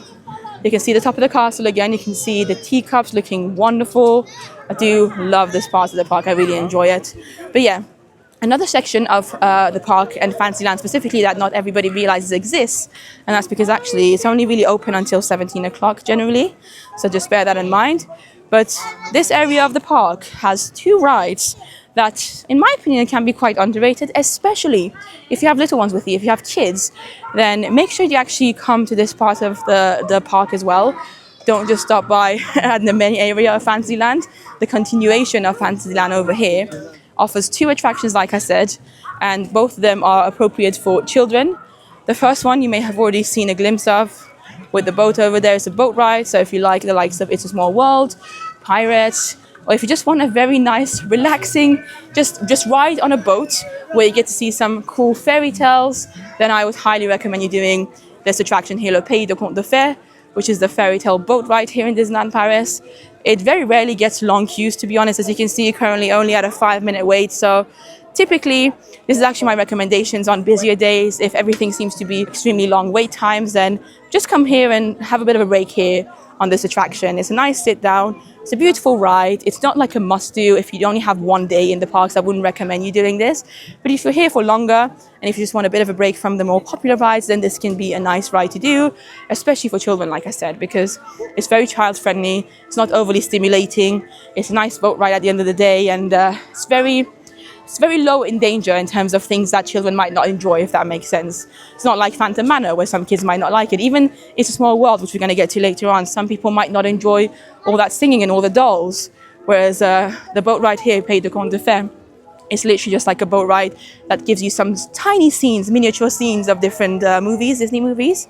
We do also have Casey Jr., which is a very tame roller coaster for little ones and adults alike. Anybody can enjoy it.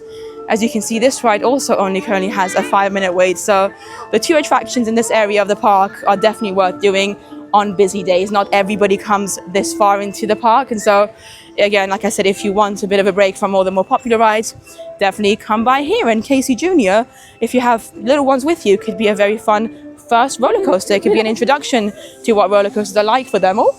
You can see the train going past, the Disneyland Railroad. And also, typically in this area of the park, again, it's not really advertised, and they also don't have a photo pass photographer, as you can see, but they do normally have some characters out. It's not announced, like I said. You're not going to know who it's going to be, and it's not always going to be somebody here, but sometimes you will see someone. Currently, as you can see, it's Rabbit and Piglet, looking very cute. So yeah, definitely check out this area of the park again. If you're a fan of character meets, you might meet someone. It could be, you know, Rabbit and Piglet like we just saw. Could be someone else entirely. Sometimes they even have princesses come out here. So definitely like an underrated, understated, somewhere that not everybody knows about, let's just say. Let's put it that way. Not everybody knows. A little secret as to where you can find some characters here in Disneyland Paris. But this is it. This is this section of Fantasyland. It's funny because it's not a big part of the land, but it does contain 2 rides here. Just don't forget that it tends to only be open until 17 o'clock these days, 5 p.m. So generally speaking, from 5 p.m. onwards, you won't be able to access this area of the park. So bear that in mind. But if it's something that you think you would like to do, certainly make the most of it on busier days. The fairy tale boat ride especially, I think, is a good one to go on. Even for yourself as an adult, it's nice and relaxing. But we are going to carry on now with our tour in Fantasyland. Still got quite a few things to see here. Obviously, the old mill, I've already shown you.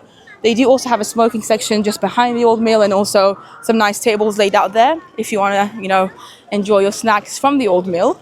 It's actually probably somewhere that I spend a lot of time in because, like I said, the old mill does a lot of seasonal snacks. So for Christmas, Halloween time, when I'm doing a video, a food tour, I tend to come by here and then sit there and show you the snacks in my videos. Trying to figure out what these people are waiting for. Ooh. Oh my God, there you go. I see why. This is a very long queue. Look at these people over here. And the reason is because a princess is around, and that princess is Belle. Wow. This does not typically happen. I'm not sure why she's out today. Generally, she'll be in the Princess Pavilion. But there you go. It's Belle. She is wearing her winter outfit because it's cold. So it's not like a Christmas outfit. It's just that she's in a winter coat. Otherwise, she would probably freeze. You can see her over there. Yeah. Extremely long queues. I'm going to get out. Definitely not going to be waiting in this line today. But it's cool that they've got her out today. Obviously, Belle, very popular. I imagine the wait time for her is going to be minimum 2 hours right now, based on what I'm seeing. So don't be deceived. Sometimes queue times can look quite short for characters in Disneyland Paris, but because of how long characters take with the guests in Disneyland Paris, it's going to end up being much longer than you think. Here's another beautiful view of the castle, the teacups, and generally just this area of Fantasyland. One of my favorite views, actually, in the entirety of the park. Cannot get over the queue for Belle right now. But speaking of Belle and princesses, they do normally have character meets with princesses here inside the Princess Pavilion. Now, it does say that for today they are fully booked, and that is not at all surprising because princesses are extremely popular here in Disneyland Paris. This is why they actually even have this place here, the Princess Pavilion, where you can go and meet a princess normally. And at the time of filming, the way to meet them would be through a virtual queue, so definitely make sure you have the Disneyland Paris app. Virtual queues generally tend to go live twice a day, once at 9:45 a.m. and once at 2 p.m. And you have to be very quick if you want to get yourself a slot. But again, as you can see for today, they are completely fully booked and there's a lot of people around trying to find a way to get inside. A little bit of history for you, by the way. This building behind me, the Princess Pavilion, that has been extremely popular for the past decades or so, once upon a time used to be part of It's a Small World. So that over there is It's a Small World, one of my favorite attractions in Disneyland Paris, a classic.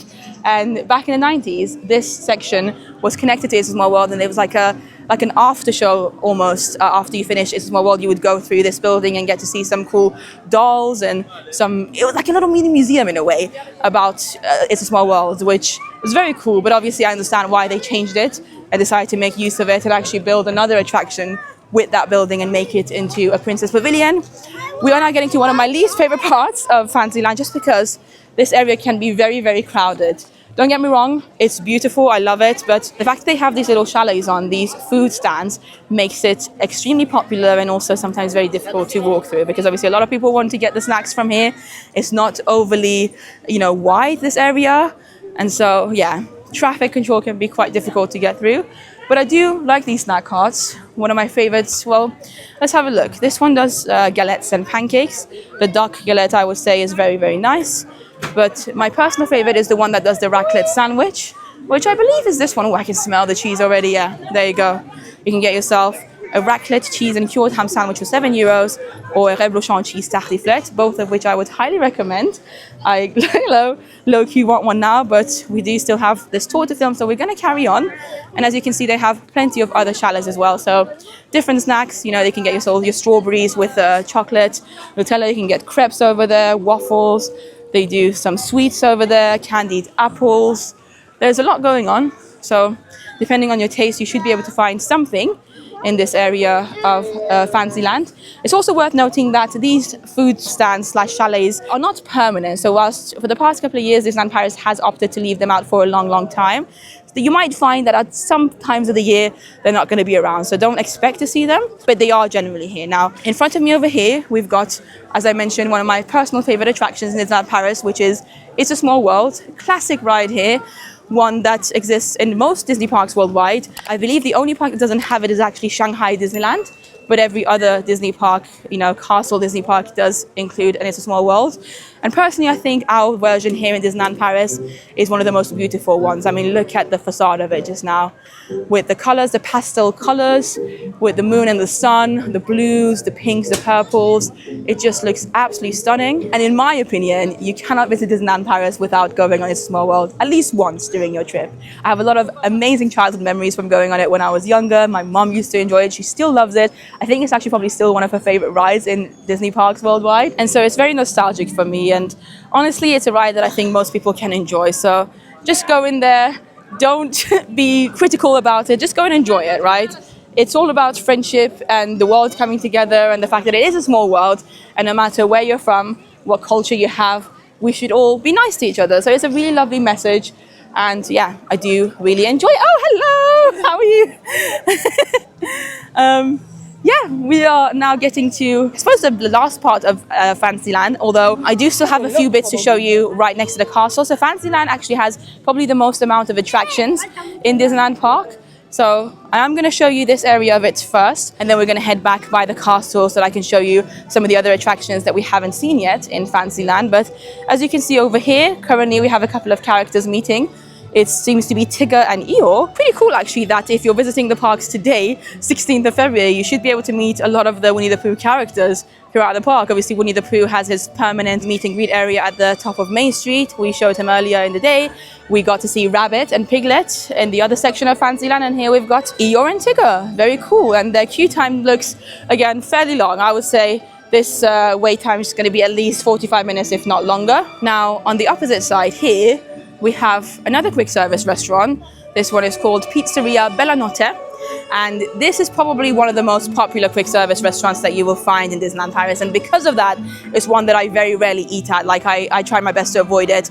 Most Disneyland Paris annual pass holders who visit on a regular basis will do their best to not go to this restaurant. And that's not because it's bad. Like, it's a good restaurant. It's very well themed. but the queue times for it and just how busy it gets inside, in my opinion, don't make it worth the wait. And as you can see, in terms of the menu, it offers mainly Italian cuisine. So they do the Mickey-shaped pizzas here, very similar to the ones that they do in Colonel Hattie's in Adventureland that we saw. They also have a lasagna, they have a couple of different pastas, and they also do some salads. And one of my favorite things about this restaurant, if you look at it from this angle, you can see that the restaurant isn't fully straight, so it's kind of leaning that way, and that's on purpose. It wasn't accidental.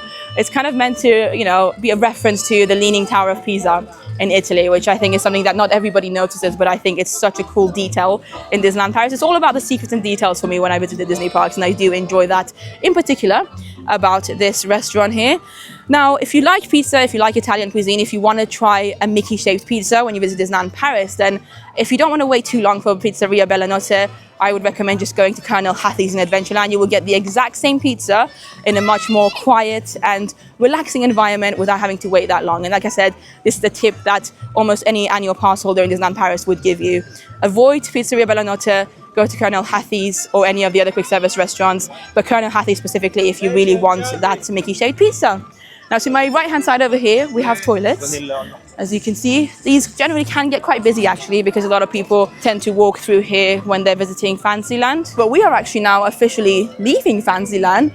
Now, don't get me wrong, the tour of Fantasyland isn't over just yet, because like I said, there are still a number of attractions and shops and bits and bobs right next to the castle and the other side by the castle courtyard that I haven't shown you yet, because of just how big and varied Fantasyland is. But one of my personal favorites of the park, again, because I come here often and I sometimes just enjoy having some more space and slightly more quiet areas, is this area. So firstly, the castle's looking amazing. This could make a nice photo spot as well.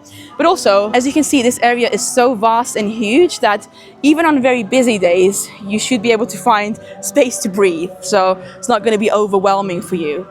Obviously, the castle is here, and right next to it over there is where you have the castle stage. Currently, there's no shows happening on that stage, but the stage was actually very recently renovated, which means that hopefully in the upcoming months or years, we will get a fun daily show maybe starting up by the castle on that stage. They do have some seating areas here as well, which anybody can use any time of the day. Obviously, when there's a show on, it might be a bit more restricted, but generally speaking, it's a really fun space to come and relax in. Another really cool spot for photos is this section over here. You can see a couple of guests taking their photo over there. But also, this would make a really nice viewing spot for parades when they happen. It's not obviously overly big, so if you want to watch the parades from this area, then I would say get here early. But if you go up there, then you can see the parades go through very, very easily without anybody in front of you, which is quite nice.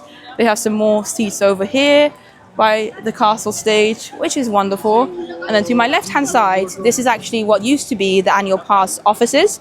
So I got my very first annual pass inside this building back in October of 2015. So at this point, nearly 11 years ago. So yeah, I've been an annual pass holder for 10 years, over a decade. But yeah, these days, this space is used again for annual pass holders, but in a different way. So it's not always open, but every few months or so, Disney releases a special fun pop-up surprise, basically a character meet that only annual pass holders can meet inside that building, which you have to reserve for. So yeah, that's what it's used for the time being. Hopefully one day they'll decide to do something else with it, because I feel like it's a lot of space that they can, you know, use for something else. Don't get me wrong, I like the character surprises. It's nice that you get to meet rare characters as annual pass holders as a perk of it, but it could definitely be used for something else in my opinion. Now this right here is another one of my favorite views of the castle. Look at it. It just looks so stunning. You can see the castle stage over there still. And we are now getting close to the entrance of Discoveryland, our last land to visit here in Disneyland Park. So, oh, hello. I think that guest was also vlogging. There you go. That's the entrance of Discoveryland over here. I am also noticing that the park is getting a little bit busier and busier as I'm filming this, because obviously I started the tour at around 9:35 it was, when the park had just opened. A lot of people might get to the park a little bit later. It is a Friday, so some people might just be coming for a day trip and not get there until a little bit later on. But yeah, this is the entrance of Discoveryland. And fun fact, Disneyland Paris is the only park that has a Discoveryland. Almost every other park worldwide has a Tomorrowland instead. Ours is called Discoveryland. Over here we have a shop which is connected to the Buzz Lightyear's Laser Blast attraction, which we're going to get to in a bit. And as you can imagine, this shop sells a lot of Toy Story merch, a lot of Buzz Lightyear merch. It's a pretty fun shop actually. But the main attraction in Discoveryland, and probably the most popular one, is definitely what you can see right there in front of me, Hyperspace Mountain, although I like to still call it Space Mountain because that's the version that I enjoyed the most. That's the version I missed the most. And when the ride first opened, it was called Space Mountain. From the Earth to the Moon, and you can see some ride-throughs of that version of Space Mountain online on YouTube if you're interested. I do miss it, but like I said, currently it is Star Wars themed. It's not bad by any means. I just liked the theming and the continuation of the storytelling of this land a little bit more when it was still just called Space Mountain, because most of this land, as you can already see, is very Jules Verne-esque. So the theming is like steampunk vibes, right? And so Star Wars just makes no sense, in my opinion, because even the building of Space Mountain itself from the outside has nothing Star Wars on it. And then once you step inside, suddenly you're going to get a lot of Star Wars stuff. Anyway, enough about Space Mountain. Over there, we have now already walked past Buzz Lightyear's Laser Blast, which actually very recently came out of a 3-month renovation period. So I haven't done it yet since the renovation, but it should probably be nice and beautiful and colorful. Over here, we've got Orbitron, which is a very similar mechanism in terms of the ride vehicle as to what Dumbo is. So it's like a spinning ride. It's a bit more intense though, I would say. Some children may not enjoy this. Some people who enjoy Dumbo might find this version of Dumbo, I suppose, a little bit too thrilling.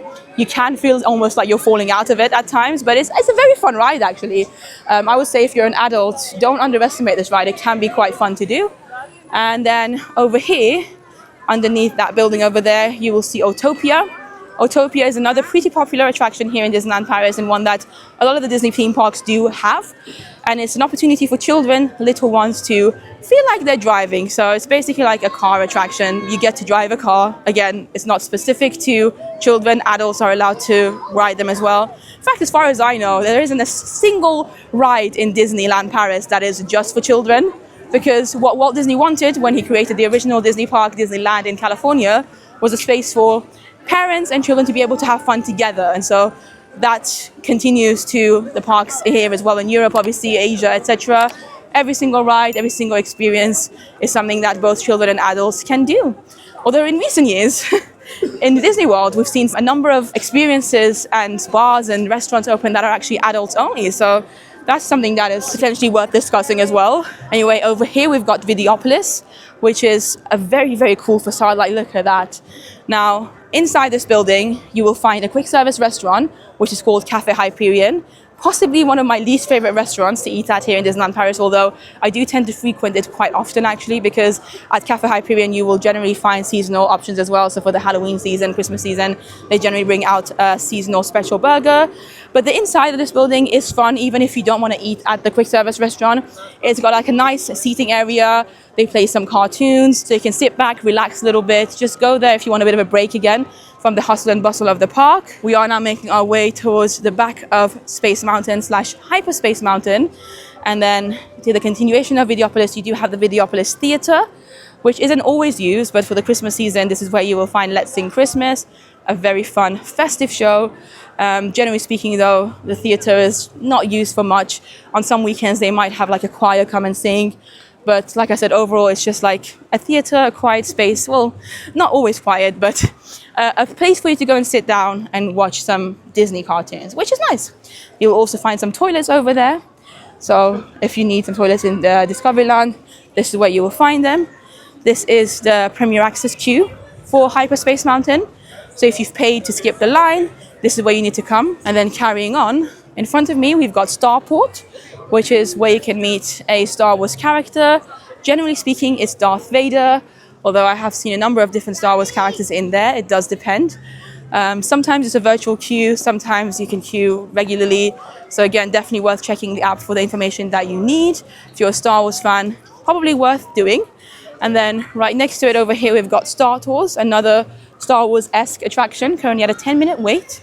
Star Tours, again, a lot of people might be familiar with. It's a simulator ride, and it takes you to space. Obviously, at the moment, very Star Wars themed. For me, it actually gives me motion sickness, so I don't tend to go on it often, but a lot of people do enjoy it, and generally it doesn't get a very long waiting line, so it can be a good ride to do again on those busy days when everything else in the park seems to be overly busy. Over there, we have the shop that is connected to Star Tours called Star Traders Boutique.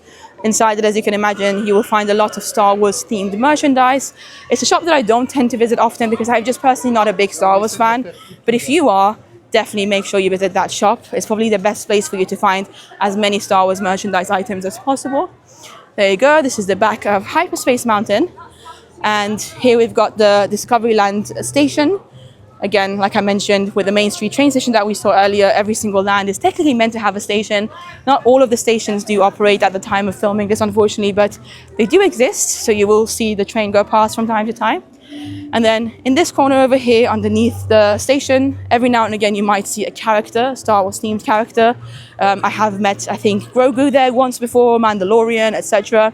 I'm not seeing anybody there right now, but generally speaking, you should be able to see at least a character there. And if there's no character, oh my god, is there a character? There is.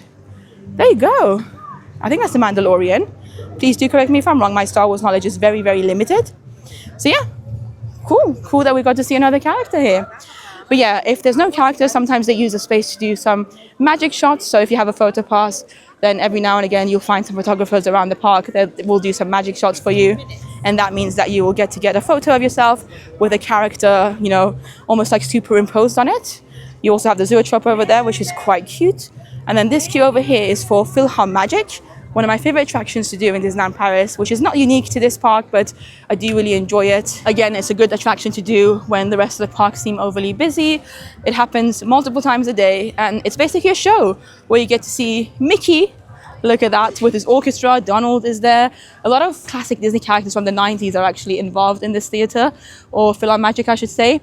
So you get to see Ariel, Aladdin, The Lion King. It's honestly a lot of fun. And basically what it is like a 4D attraction. So you put some 3D glasses on, you sit in a theater that almost feels like a cinema, and then you watch this film that is in 3D, and you will also have some 4D things happening to you. And it lasts about 10-15 minutes, but it's a lot of fun. I did also forget to show you that little food stand over there, which currently is closed, but sometimes it's open, and when it is open, it's where you can find some Darth Vader waffles and some other Star Wars themed snacks, which can be fun. And then this area of the park, again, we're literally just behind Space Mountain. There's not too much going on, so it's almost just like a little walkway, but a lot of people that you see coming this way have just gotten off Space Mountain. So if you go on Hyperspace Mountain, once you come out of it, at the exit, if you want to get your photo, you're going to be getting it here. You can see there's a sign that says photos. And so a lot of people, what they do is once they get their photos, they just choose to continue their journey going towards Philhar Magic over there. But yeah, Space Mountain, very popular attraction, and one that a lot of Americans, especially when they visit Disneyland Paris, tend to rave about it, because our version of Space Mountain here is definitely the most intense and thrilling of any of the Space Mountains worldwide. I've been lucky enough to have been on all of them. They have a Space Mountain in obviously Disneyland California, in the Magic Kingdom. There's one in Hong Kong Disneyland and Tokyo Disney, although Tokyo Disney's is currently going under a refurbishment. They're building a new one, so who knows what that version is going to be like once it opens in 2027. But for the time being, our version of Space Mountain here, currently called Hyperspace Mountain, is by far the most intense one. It's the only one worldwide that actually has twists and turns, that goes upside down.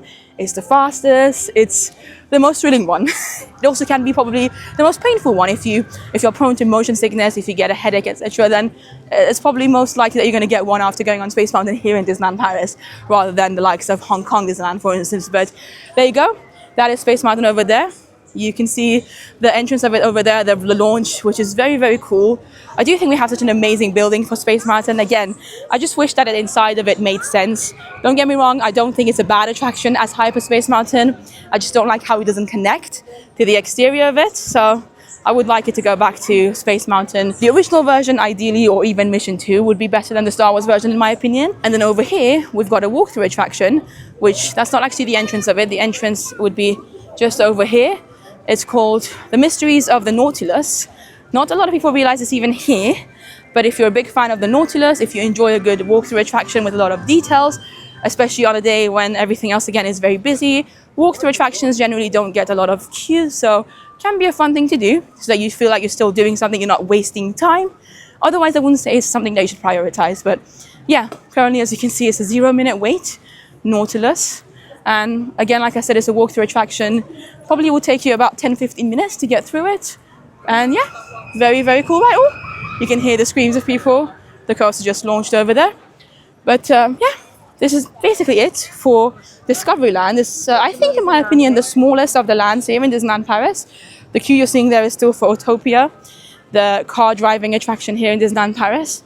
It does give you some nice views, actually. It's obviously not a ride that I go on often, but like I said, adults can enjoy it as well. And anytime I have been on it, I've actually ended up having a surprisingly good time. But we're going to slowly but surely leave Discoveryland now and get back to the front of the castle, so I can also show you the other side of the castle and the last few attractions in Fantasyland that we haven't seen yet. As we leave Discoveryland, I did also want to show you the information board specifically to Discoveryland that you can find over here, right by the entrance. So for all the attractions and, you know, shows happening in Discoveryland, if you want to find the information, you do have the option to find it here. Although, again, my number one tip would be just to have the Disneyland Paris official app on you.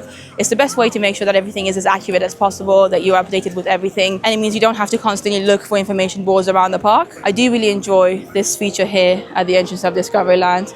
I like how kinetic it is, and if we look from the other side, there you go, the official entrance to Discoveryland. The one thing about Discoveryland though is that it's the only land in Disneyland Paris where it's only actually got one entrance, which is kind of cool actually. So the only entrance for it is this one here where I'm standing right now. You can't get to Discoveryland from any other area of the park really. Sometimes on very busy days they might open up a little bit of what is normally a backstage area so that you can get connected to Discoveryland from Fantasyland by It's a Small World, but that's not often the case. So generally speaking, this really is your only entrance to Discoveryland. And here's another look at Plaza Gardens, the restaurant, very popular restaurant that is actually soon going to be going under renovation from April of 2026. So don't worry, it's not going to go away forever. It's just going to go under renovation and come back better than ever. But yeah, it's a beautiful, beautiful restaurant. I do have a few videos of having dined here, whether it's been for breakfast or dinner. So if you're interested, feel free to check those out after you finish watching this. We also have a little popcorn cart over here. And then if we go that way, we're going to get towards the exit of the park. But we're not going to do that just yet because, as I mentioned, there are still a couple of things that I want to show you in Fantasyland. And the reason I'm doing the tour this way is because I actually want us to go and walk through the castle too to get to Fantasyland, because that's such a magical thing to do. Obviously, when we first got to the park, the first land that we went to was Frontierland. You can see the entrance for it over there. Right next to Frontierland is the entrance of Adventureland, which is just over there. If you go that way is Main Street U.S.A, and then you'll get to the entrance of the park, the Main Street train station.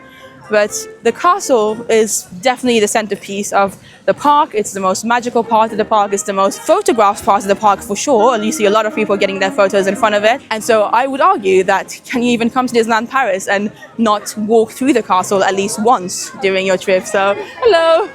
Hi, how are you doing? That's exactly what we're going to do right now. This spot can generally be very busy. A lot of people stand here to get their photos with the castle. A lot of people want to do exactly what I'm doing right now and actually walk through the castle because it's a very magical thing to do. It feels very nice to be able to actually go inside the castle. And here you can see some more details of the Sleeping Beauty castle here as well. These areas over here, by the way, make for some wonderful photo opportunities. So if we just stand there, you've got the background of the castle over there, and also you can see the waterfall down there. That little hallway is where you will get to the dragon, which is quite unique to Disneyland Paris. A lot of people like going to visit it. But again, for now, we're interested to actually go inside the castle. And you will see in a bit that the castle actually has a couple of shops inside it as well, which is quite cute. One of them is a Christmas shop. So no matter what time of year you visit, one of the shops inside the castle will always have Christmas stuff. So ornaments, Christmassy items. It's basically Christmas in there all year, which is quite cute. There you go. That's the shop I'm talking about. I'm just going to quickly go inside so you guys can see what I mean. There you go. It's not an overly huge shop, but as you can see, it's a lot of Christmas things. So Christmas ornaments over here. There's Christmas trees all year round. You've got Santa Mickey over there. Yeah, very nicely Christmassy decorated. So if you love Christmas and you're visiting Disneyland Paris, even if it's not during December time, then pop into that shop. Enjoy a little bit of Christmas magic. And then this other shop on the other side is a lot of, I guess, figurines and necklaces and expensive things. Ooh, very, very busy because these shops aren't very big. But yeah, you can see they sell jewelry, rings, bracelets, etc. They also do some personalized items for you here, which is quite cool. You can get these very nice looking wands and figurines. A lot of glass work. Look at that. Different characters in glass. You can get some, very Parisian merchandise items here. So there's Mickey, Fantasia Mickey by the Eiffel Tower, and a lot of Erebus Bros merchandise items. So yeah, if you're looking for something special, long-lasting merchandise item perhaps from your trip, then this might be a good shop to visit. But we're not doing shop tours in this video. It's more about the tour of the park itself, and the wonderful castle, which we do have the opportunity to actually go up the castle as well here in Disneyland Paris. Up there would be a walkthrough attraction where you can see some lovely stained glass windows to do with Sleeping Beauty and her story. Really something I would recommend you doing, especially if it's your first visit to Disneyland Paris. And then this is the main reason I wanted to walk through the castle in this video, so that you can see this wonderful view when you do exactly what I did and actually walk through the Sleeping Beauty castle to get to Fantasyland. So look at this. How magical is this? Imagine walking through the castle and getting to one of the best lands, one of the most magical lands, arguably, in Disneyland Paris, Fantasyland. Seeing the Sword in the Stone, which is a really fun photo opportunity. Seeing some more of Fantasyland, you can see the carousel over there, some of the shops. And then if you look behind me, this is the castle. We've literally just walked through it. So yeah, even though you can get to Fantasyland from Adventureland like we did earlier, you can get to Fantasyland from Discoveryland, from the side of the castle where we walked past Bella Notte. I would say the best way to walk into Fantasyland, especially if it's your first visit, is to literally just go through the castle and get this wonderful view. Let's go down and have a look at the last few attractions in this land. So as I mentioned over here, we've got the Sword in the Stone, which is a big and popular photo opportunity. You can see a lot of people have actually queued up to get their photos taken with it.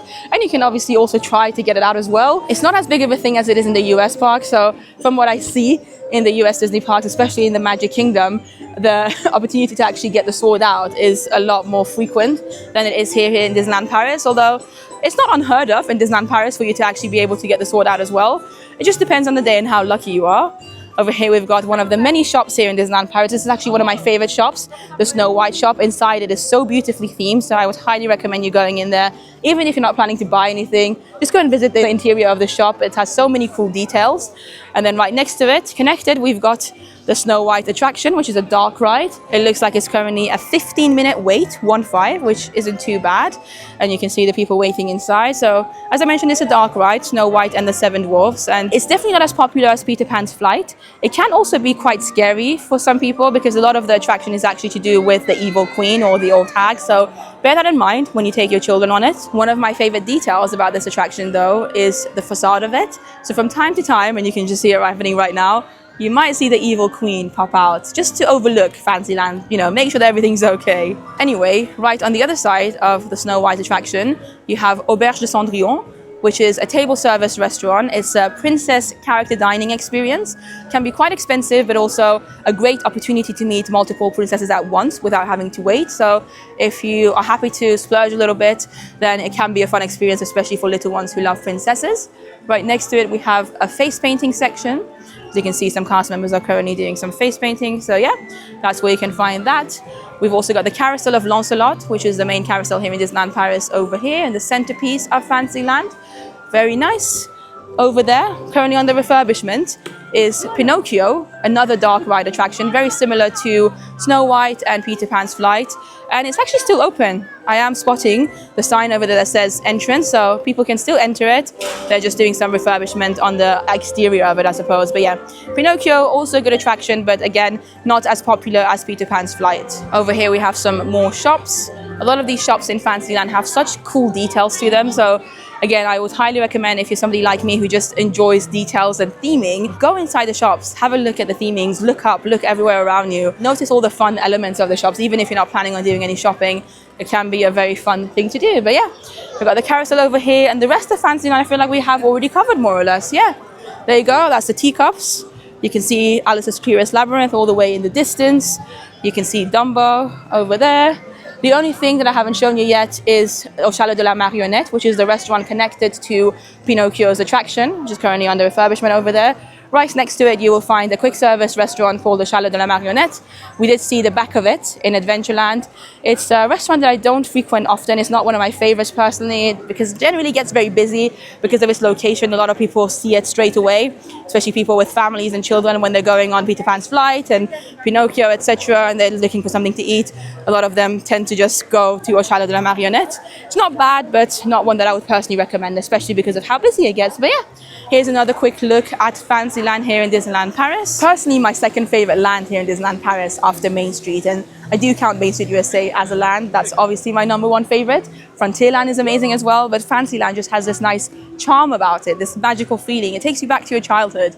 It feels the most magical for sure. That's why it's called Fantasyland. So yeah, I would like to hear your thoughts down below though as to which of the lands here in Disneyland Paris is your personal favorite. Is it Discoveryland? Is it Fantasyland where we're at right now? Is it Adventureland? Or is it Frontierland? Or Main Street USA? Because like I said, Main Street USA does count as a land as well. But in terms of things that I like doing in Fantasyland, obviously It's a Small World is my highest priority. I do also visit this land a lot to meet characters from time to time. Also, I just enjoy being in this land, so just the atmosphere of the land makes me very happy, and oftentimes a lot of the seasonal snacks you can find in this land as well. So at the Old Mill, like I said earlier, or some of the snack carts around. They're currently playing an instrumental version of Feed the Birds from Mary Poppins. And that's another thing actually that I like a lot about Fantasyland. It's the music loop that they play around the area. It's so nice. But we're gonna leave Fantasyland from this section now, so you can basically get a good idea as to the different walkthroughs, different ways to get in and out of each land. So obviously we walk to the land from the castle. Now we're leaving from the side of the castle. This is the rest of that shop that I talked about earlier, the one that I would highly recommend you visiting, to do with Snow White and the Seven Dwarfs. And here we'll give you another way to access the dragon underneath the castle here in Disneyland Paris. Officially, the attraction is called La Tanière du Dragon. And warning, it can be a little bit scary for children. The dragon looks quite big and it will make some noises from time to time. But from my experience, a lot of people tend to enjoy it. Like I've seen children there, they find it exciting rather than scary. But obviously, you know your child more than anybody else, so make sure to do a right judgment before you take them inside. This is another really fun photo opportunity if you don't want to take your castle shot from the middle. Over here, you've got a side angle of the castle, meaning that you can also see the very cool and unique trees that we have here in Disneyland Paris. From Sleeping Beauty, the square trees, which I love, the greenery. And as you can see, this area is generally quite quiet. So if you just stand there, you'll get that perfect shot of the castle, literally like a postcard perfect shot, which can be very nice. And over here, we've got the toilets at the entrance of Adventureland. You can see them over here. In fact, we have now gotten to the entrance of Adventureland. So there you go. You can see the main entrance of it over there. So if you would like to go to Adventureland from the castle, then that's the best way to do it. And as we slowly but surely make our way through this pathway, I do also want to show you a couple of other ways to get to the top of Main Street again, because I'm going to finish this tour off back at the Main Street train station, so we would have done a full loop of the park. Not before I say hello to one of the Disney ducks here. Look at him! I hope you had a lovely 2026 so far, duck. He seems to be eating something, so clearly he's very happy, at least for the time being. But here's another beautiful shot of the waterfall that we have going on. I love the trees, the square trees, like I said. So magical. And personally, actually, the #1 spot for me to take my photos with the castle is here. So obviously, this means that you're not quite to the side of the castle. It's almost actually in the center, but just a little bit to the left. And you've got the greenery behind you. You've got the waterfall. You can see the trees. And you get this wonderful back shot of the castle as well. If you follow me on Instagram already, which if you don't, by the way, feel free to do so. My link is down below in the description. But if you do follow me on Instagram, you've probably seen many photos of me literally in this spot here in front of the castle. So yeah, great spot for your castle shots. Anyway, I'm standing right in front of the castle again, centrally located in Central Plaza, conveniently and aptly named in this middle section of the park. Much busier than it was a couple of hours ago in the morning when we first got here. But on the way out of the park back to the exit, obviously you can walk down Main Street again if you would wish to, although again, as you can see, Main Street USA is also looking significantly busier than it did when we first walked down Main Street at the beginning of the morning. So if you would like to maybe avoid the crowds on Main Street USA, or perhaps if you're visiting when it's rainy or snowy, or maybe even when it's very hot, let's wait for this Main Street vehicle to go past. I do love Main Street USA and the music loop especially, and the castle on such a gorgeous day. Like I said, even though it's January, it's not overly cold. It's not raining. There are some clouds though, so potential for rain is high for later in the day. But yeah, what I was going to say is that if you don't want to use Main Street USA on your way out of the park, one cool and unique thing about Disneyland Paris is that they've actually got a couple of what they call arcades, which are basically covered walkthroughs that you can use instead of Main Street USA. So they're going to be literally parallel to Main Street USA. They're going to take you to the exact same direction, but they're just covered. So you have Discovery Arcade on that side. underneath the cover. And then on the other side over here will be Liberty Arcade. Both of them are very good alternatives for Main Street USA, like I said, especially if you're here on a day where it's rainy or cold or just overly packed. Maybe when a parade is happening on Main Street USA and you have somewhere to go to, maybe you need to go back to your hotel or something, you can use the arcade. So the Liberty Arcade has this entrance just over there. Let's see what Minnie's doing. By the way, Minnie Mouse is still meeting here by the gazebo 3 hours later, and she still has a very long queue. But yeah, Liberty Arcade's entrance from this side of Main Street is just over there. So behind these gazebos, this is a continuation of Casey's Corner, the quick service restaurant, and then Liberty Arcade is over there. And then on the other side of it, right after Victoria's Homestyle Restaurant, is where you will see Discovery Arcade, which is the closest side to Discoveryland. Now, both of these arcades do offer some really unique theming as well. So if, again, you're somebody who enjoys details, then it could be worth using those arcades at least once during your trip just to see what they're like.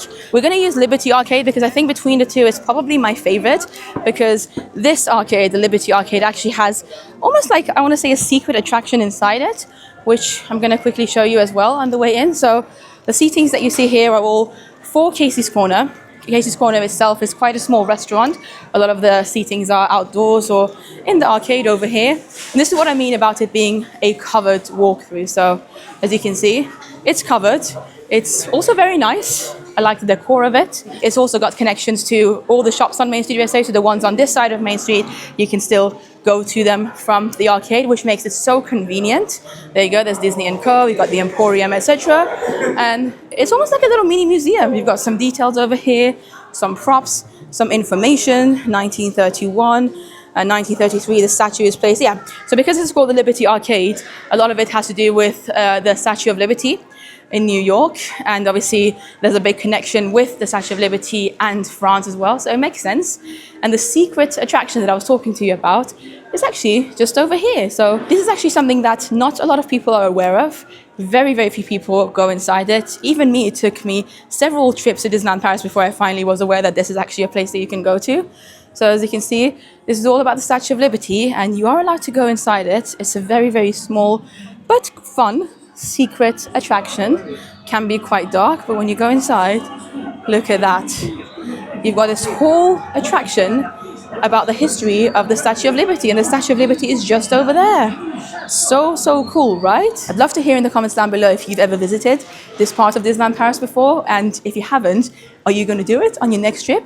Now I'm popping out very briefly because I also wanted to quickly show you this, which is the Dapper Dance haircut. This is basically an actual hair salon here in Disneyland Paris, so if you want to get your hair cut, you can do so. If you have a beard that you want to get trimmed, you can also do it here.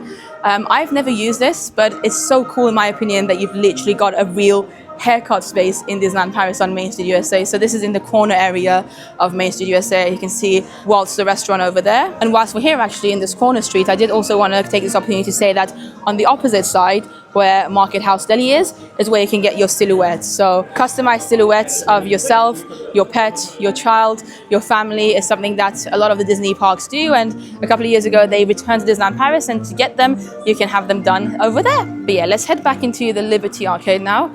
You can see the entrance here, Liberty Court. And it is cool that both with the Liberty Arcade and the Discovery Arcade on the other side of Main Street, they do have a couple of doors in between the arcades for you to be able to come in and out of. So once you enter the arcade, it doesn't mean that you have to commit to it 100%. They do also have toilets, both in the Liberty Arcade, where we're at right now, as well as the Discovery Arcade on the other side. They have some shops as well, a continuation of the shops that you will find on Main Street USA. So as you can see, there's a sign here that says Emporium, the biggest shop in Disneyland Paris. You can actually access it from Liberty Arcade, which is very cool. And again, loads and loads of details for you to have a look at, especially if you enjoy theming and history and Disney parks facts. Then again, highly would recommend you walking through both this arcade and this Discovery Arcade at least once. And as you can see, we are now exiting the Liberty Arcade, coming back to this area where Pooh Bear is still continuing with his meet and greet. Very, very cute. And just like that, we have also made it back to Town Square. Possibly my favorite part of Disneyland Paris. I know it might sound weird because literally the entrance of the park is just over there. That's the Disneyland Hotel, the Pink Hotel, that's the Main Street train station.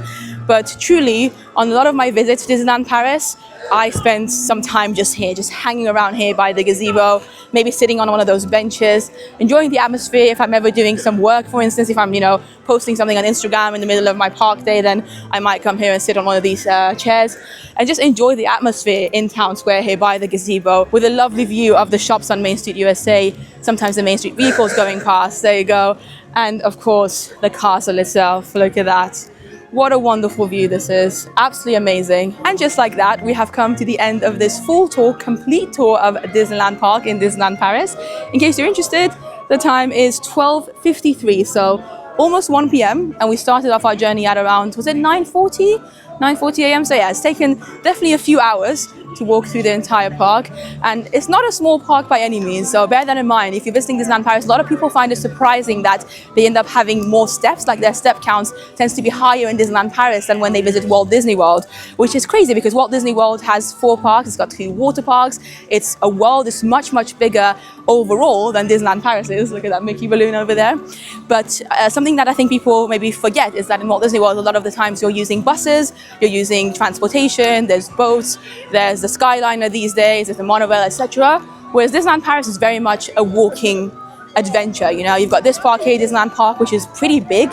Obviously, you saw it took me about 3 hours or so to show you all around it, and obviously we didn't even go into the shops or anything. We didn't actually go on rides. If I were to do that, my step count would be even higher. But another thing to bear in mind with Disneyland Paris is that with the 2 parks that they have, as well as the hotels, a lot of them are within walking distance. So if you're park hopping between this park, Disneyland Park, and Disney Adventure World, you're not going to be getting a bus, you're not going to be jumping at a Skyliner, you're just going to be walking from park to park. And if you do that multiple times throughout the day, park hopping, and spend the whole day in both parks, then your step count can become very high, higher than perhaps what you will have daily in Walt Disney World. But just like that, we are getting closer and closer to the Main Street train station, which you can see is about 5 minutes to 1 p.m. And this is actually where you would normally find Mickey and sometimes Minnie welcoming guests in the morning or in the nighttime as well, after the nighttime show, after the fireworks show. On your way out, you will oftentimes find Mickey and Minnie just chilling over there. But yeah, as we walk underneath the train station again, I did want to remind you that this is where you can get your park maps in the different languages. It's also where you can get portable chargers. They have a number of them around the area. Look, there's one over there, for instance. I tend to use them quite often. And then just like that, we have gotten back to where we started this journey 3 or so hours ago at the entrance of Disneyland Park. And we've got the beautiful Disneyland Hotel over here, which if you want to see a full tour of, I've actually got quite a few videos of it on my channel, and one recent one from January of this year, so you can see what it's like to stay at the Disneyland Hotel here in Disneyland Paris. And here we've got the train station again. Look at that. The magical entrance of Disneyland Park here in Disneyland Paris. Anyway, I hope you enjoyed this video. I hope you found it informative. Leave a comment down below and let me know which part of Disneyland Paris is your favorite, which land is your favorite. Do you have a favorite attraction, a favorite snack to get? I would love to hear all your comments about Disneyland Paris down in the section below. And also I want to take this opportunity to say, firstly, thanks to you guys for watching this video. Thank you for taking time out of your day. I know this was quite a long video, but I hope it was enjoyable for you. But also a massive shout out and thank you to my lovely Patreon members and my YouTube members. You guys are amazing. If you want to see more of me, make sure to subscribe to this channel. It's free to do so, and it means that you won't miss any of my future videos, and I already have plenty of vlogs both on Disneyland Paris and also all the other Disney parks worldwide, as well as some Disney cruises. So if you're interested in any of that, then I would appreciate you subscribing to the channel. Don't forget, you can also follow me on Instagram if you want to see more of me. But I'm going to love you and leave you and see you in the next one. Bye bye.